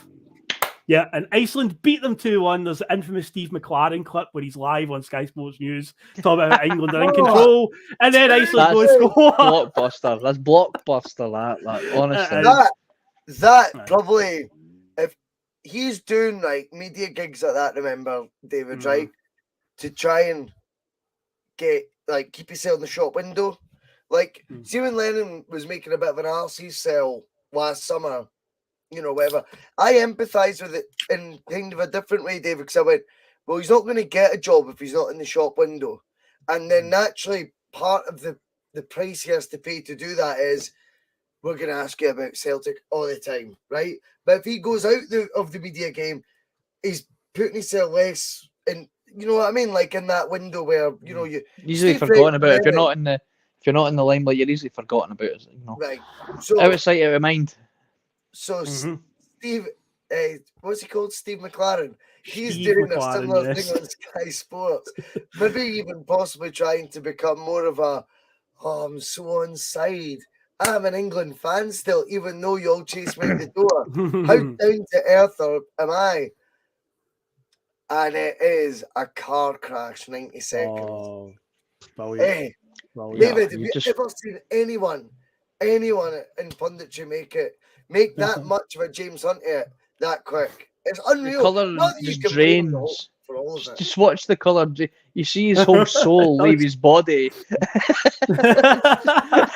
Like, it just falls at his arse. Like, everything just... It's one of the best things ever to see on the telly. It's brilliant. Superb. But yeah, that's one of the famous moments from it. But the big story, I think, throughout the knockouts is Wales. And all I can sum it up with is how Robson Kanu absolutely sending, I believe, Toby Alderweireld for a hot dog with that wee turn and the finish that he has where they beat Belgium, the much fancied Belgium, who took the lead in that game. Wales went and beat them 3-1 in the quarterfinals. But that Robson Kanu going, as you said, David, I'm sure that you're right. He is a free agent. Aye. The turn. I think it's Alderweireld or Vertonghen. It's one or the other, but it's Rio Ferdinand described it as he's just sent him for a hot dog there, and he really does. Like, they're totally wrong-footed. It's such a quick movement, but what a goal and what a moment when they beat Belgium. It was like, fucking hell. Wales might actually end up. West Brom. Was it West Brom? I thought it was West Brom. But that was a moment that I want to say, that goal. But yeah, Wales' story was phenomenal. They go to the semi-finals. The only game that Portugal win within the 90 minutes, they beat them 2-0 in the semi-final in Lyon, which of course sends this team right here, Portugal, to the final. They're going to play France, the host nation. Not an amazing final, but then again, Portugal weren't amazing without it. But Russell, we spoke about it in Bustalgia. Portugal had a bloodied nose for Euro 2004, and from that moment, they just decided whatever it takes, no matter how good our team is, whatever it takes to win, we're going to do it. And they did it. Yeah, and that's driven by a serial winner, an absolute serial winner. Yes. And, you know, it's not all about tricks and flicks with Cristiano Ronaldo or diving. It's not about winking when he's he's maybe won a second yellow card or a red card, whatever it was, in previous Euros. It's not about being the most dazzling player on the planet at the time. It's not about always even then. Messi's not even at this tournament. It's about how do we win?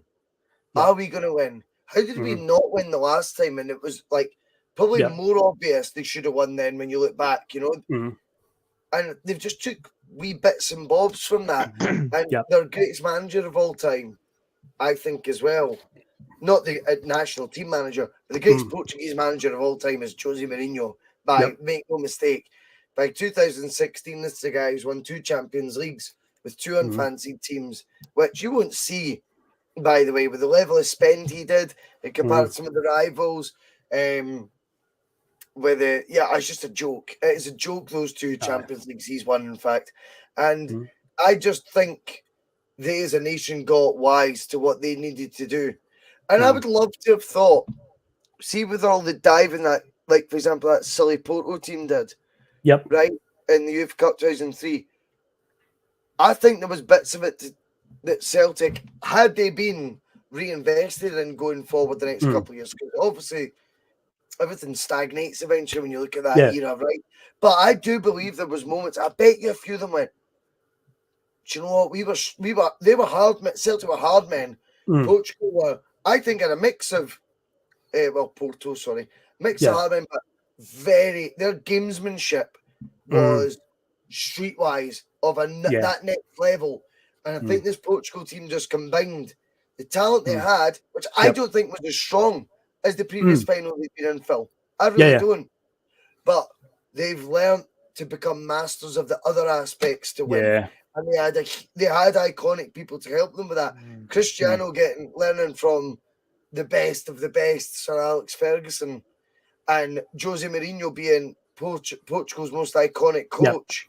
And then a lot of this Portuguese squad now have guys that have played maybe either under Jose or in that Porto team or now under Ronaldo, if you like, because effectively, Phil, the guy's became coach, hasn't he, in the final? He does. It's interesting. Again, it just shows you this whole dynamic when it comes to the real hardcore Messi fanboys and the hardcore Ronaldo fanboys. Because see if Lionel Messi acted like this in the final, a lot of fans gave Ronaldo a lot of stick here, but the guy's just a winner. So the final is remembered for a few things. There's a delay to the kickoff because there is a moth invasion. Yes, a moth invasion at the Stade de France. Where under the lights there's forgot that. Yes. Ronaldo gets injured early in the game, and there's a famous image where he's getting treated by the physio, and there's like a moth like sitting on his head, just like landed there. But early on in the game they couldn't kick off because of this invasion of moths. But Ronaldo goes off injured. It looks like that's Portugal's chance is gone. He then proceeds to just jump around on the sideline, doing a better job than the actual manager himself, shouting all the instructions to his teammates. So I remember on Twitter at the time, again, all these Messi fanboys like, look at me. I'm like, if Messi done that, you would be loving it. At the end of the day, the guy's just a winner. Messi wouldn't do that, though. Wait, Messi would be if he was going to huff and storm off. You never see him. Treatment in tears. Ronaldo's in tears, but they're anger tears, David? Do you know what I mean? They're anger tears. And it's, how can I influence this still? Even if I've not got the ball, how can I do something here? It was actually quite amazing. It was actually quite amazing to see.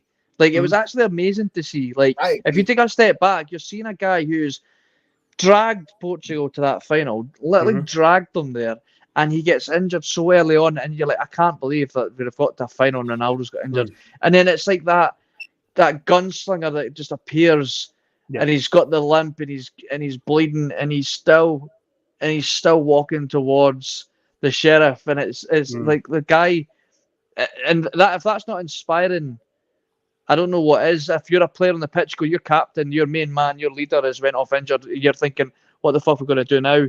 And here he is at the sidelines.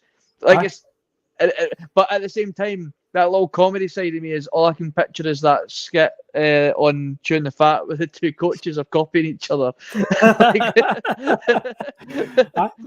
yeah, the Portuguese manager's literally know how to do his job. Ronaldo's doing it all for him, but in the end, It's Adair, the Swansea City flop, comes on and scores with 5 minutes to go. A bit of a daisy cutter that just catches out Hugo Lloris at his near post. And Portugal end up winning the game 1-0. They also become the first team to win a major tournament, having finished third in their group, which was a whole other topic in itself. But yeah, Portugal, they did what they had to do and they got the win for their first major tournament victory. But yeah, guys, that was Euro 2016 then. That is the last tournament one. Well, for now, because in the middle of the season, we've got the World Cup being played. Celtic won't be doing much at that point. So maybe we can go back and we could get back and talk about Vuvuzelas and Spain's passing game, because we patched the 2010 World Cup, didn't we, in order to do this. But this episode had to be done. Me and Russell spoke about this weeks ago, saying this will be box office because of what I can tell you for this. And I would like to think it's lived up to the hype tonight, but it has been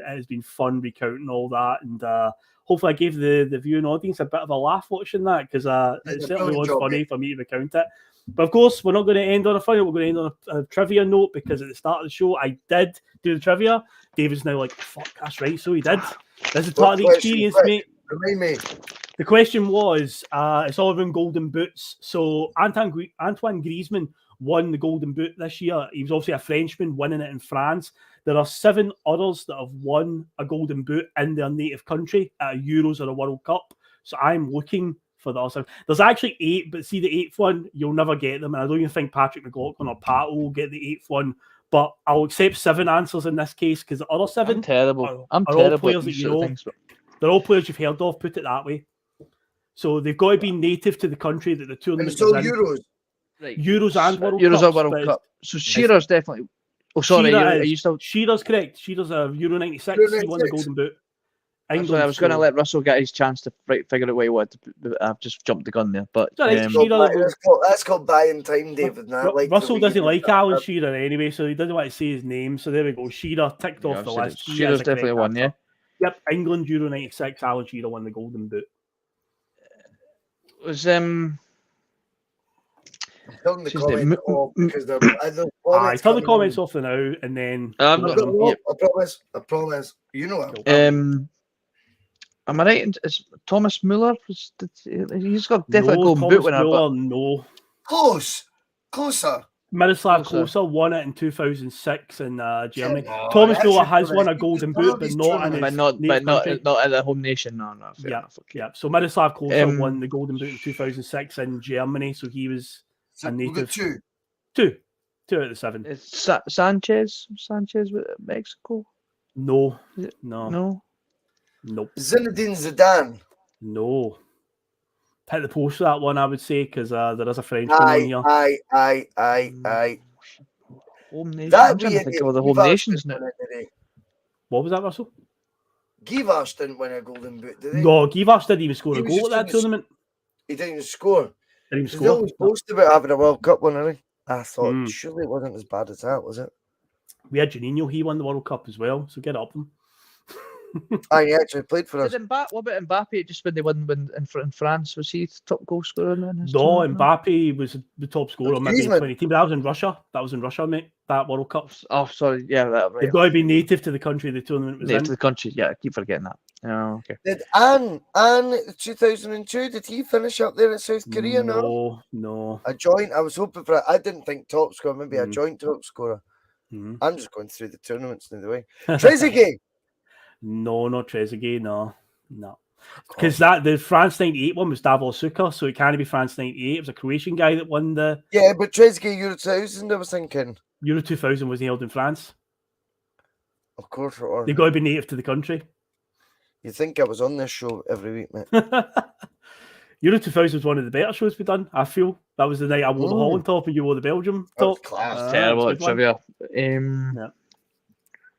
Would you like a clue, guys? Aye, yeah. One of them is from Euro 2000 that we're just talking about. I just mentioned the 2 countries.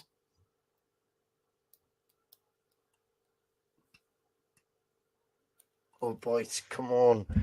Oh, boy, see, you wax lyrical about this guy in that episode, saying this guy's probably the best striker in the world at that point as well. No, you've hit the post there, mate. You really have. Euro 2000? Euro 2000, mate, yep. Dutch striker?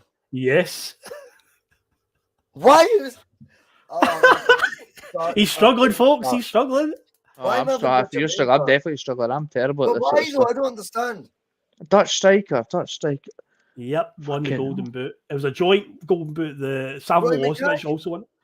No, not Roy Mackay. No, this was a shared one where these two strikers finished on 5 goals. Milosevic was the other one, but there was a Dutch striker that won a joint Golden Boot in that tournament as well. 2000.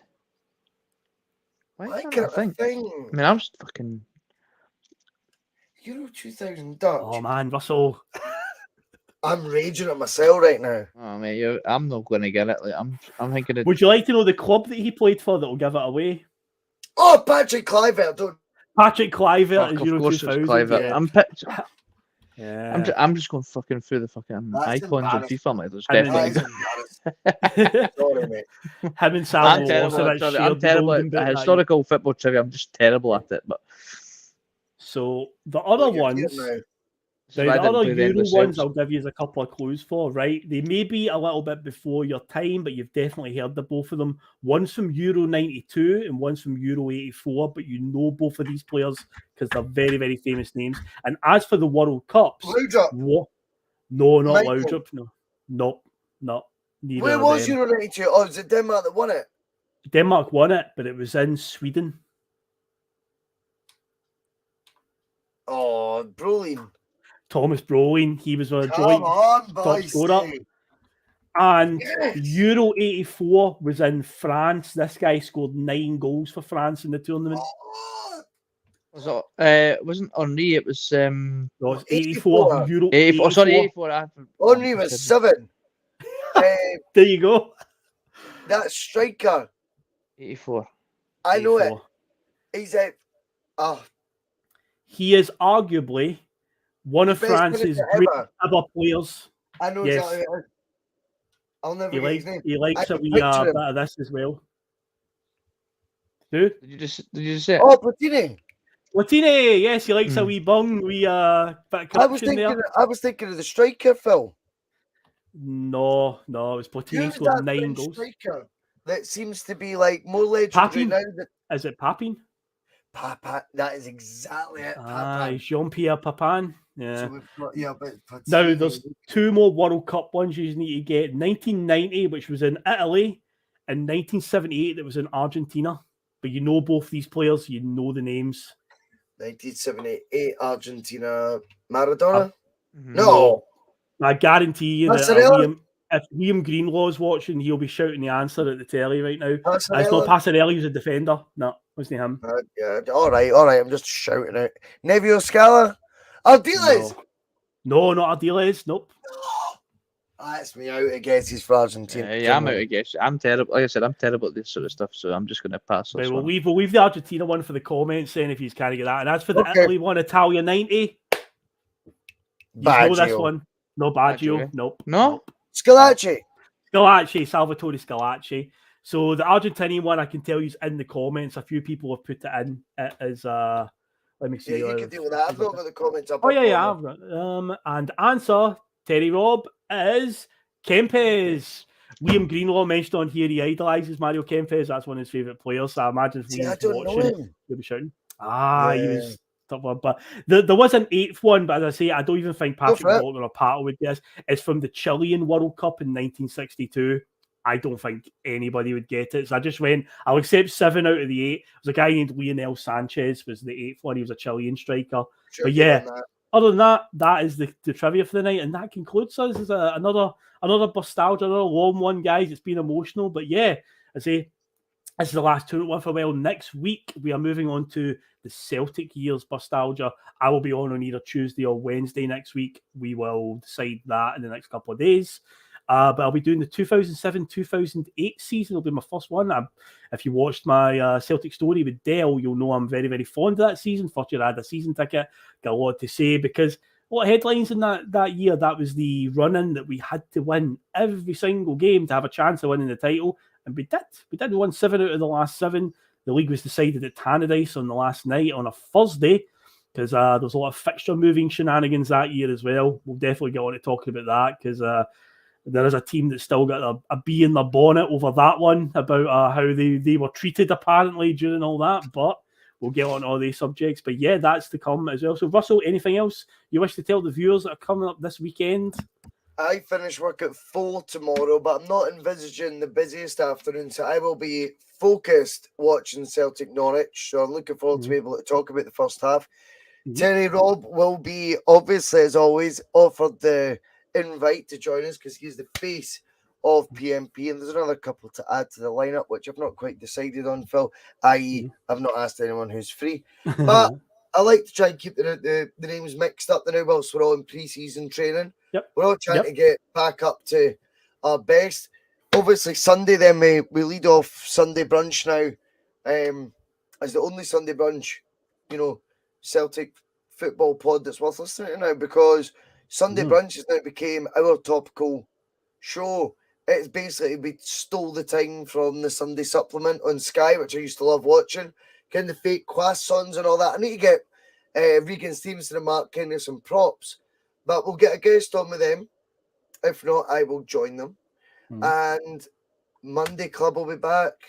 Most importantly about all this stuff, Phil, like talking about the pod stuff, Celtic are closer and closer to competitive football. They are, mate. I can't wait for it because we need it to talk about, man. We need it. We do.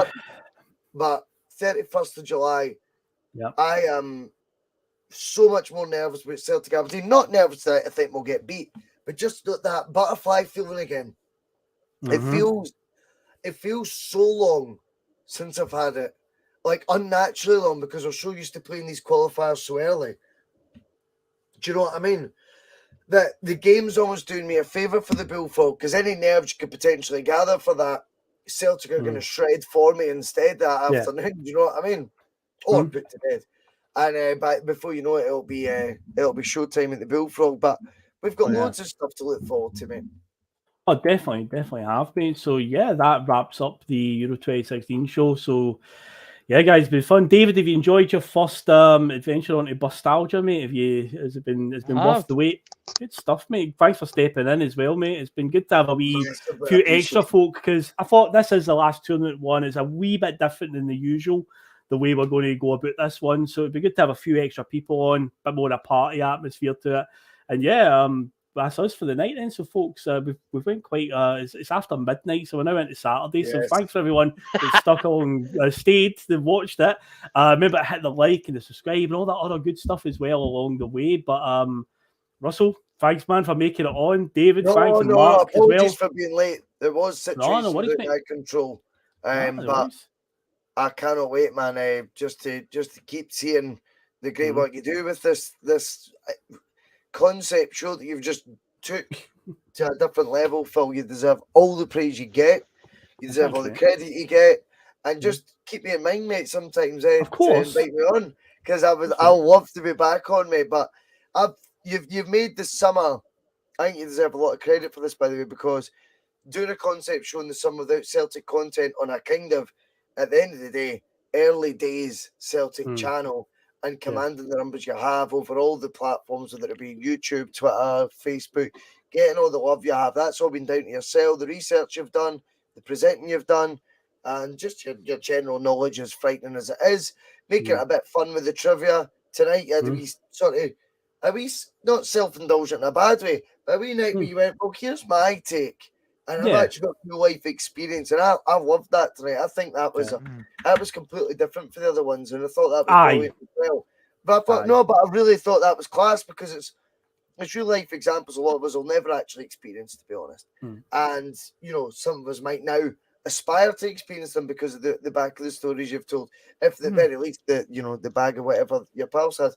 But what I will say is Phil McGinlay will take this to another level. Once he brings in, even the next 5 shows he's got already lined up on Celtic's sort of Bustalgia, and they're all got different takes. Some are a season, some are a certain 11, some are just a player sort of profile. I mean, it's just fantastic, and well done for grabbing something and taking it where it can go. You deserve a lot of kudos for that, and you get a lot of kudos for it, but it's thoroughly deserved. And we all just can't wait now for next week to see what you've got up to. Oh, thank you very much, mate. Honestly, that means a world to hear that. So thank you. That does mean a lot. And you're talking about, we might not experience this. I've got a funny feeling, man, the Boise bus might be in Germany in 2024 after what I said earlier on. I saw that glint in your eye, Russell Boyce. You were thinking about it. You're like, oh, Germany, that'd be a good wee trip. So you never know. Maybe the Boise bus will go international in a couple of years. We'll do a show for Dortmund or something. You never know. Ladies and gentlemen, beep, beep. Some of his comments about me deliberately trying to cause controversy. Well, I work in the media now. And you've got someone sitting there next to you who's an embarrassment to the media profession. He's an apologist. He's a charlatan.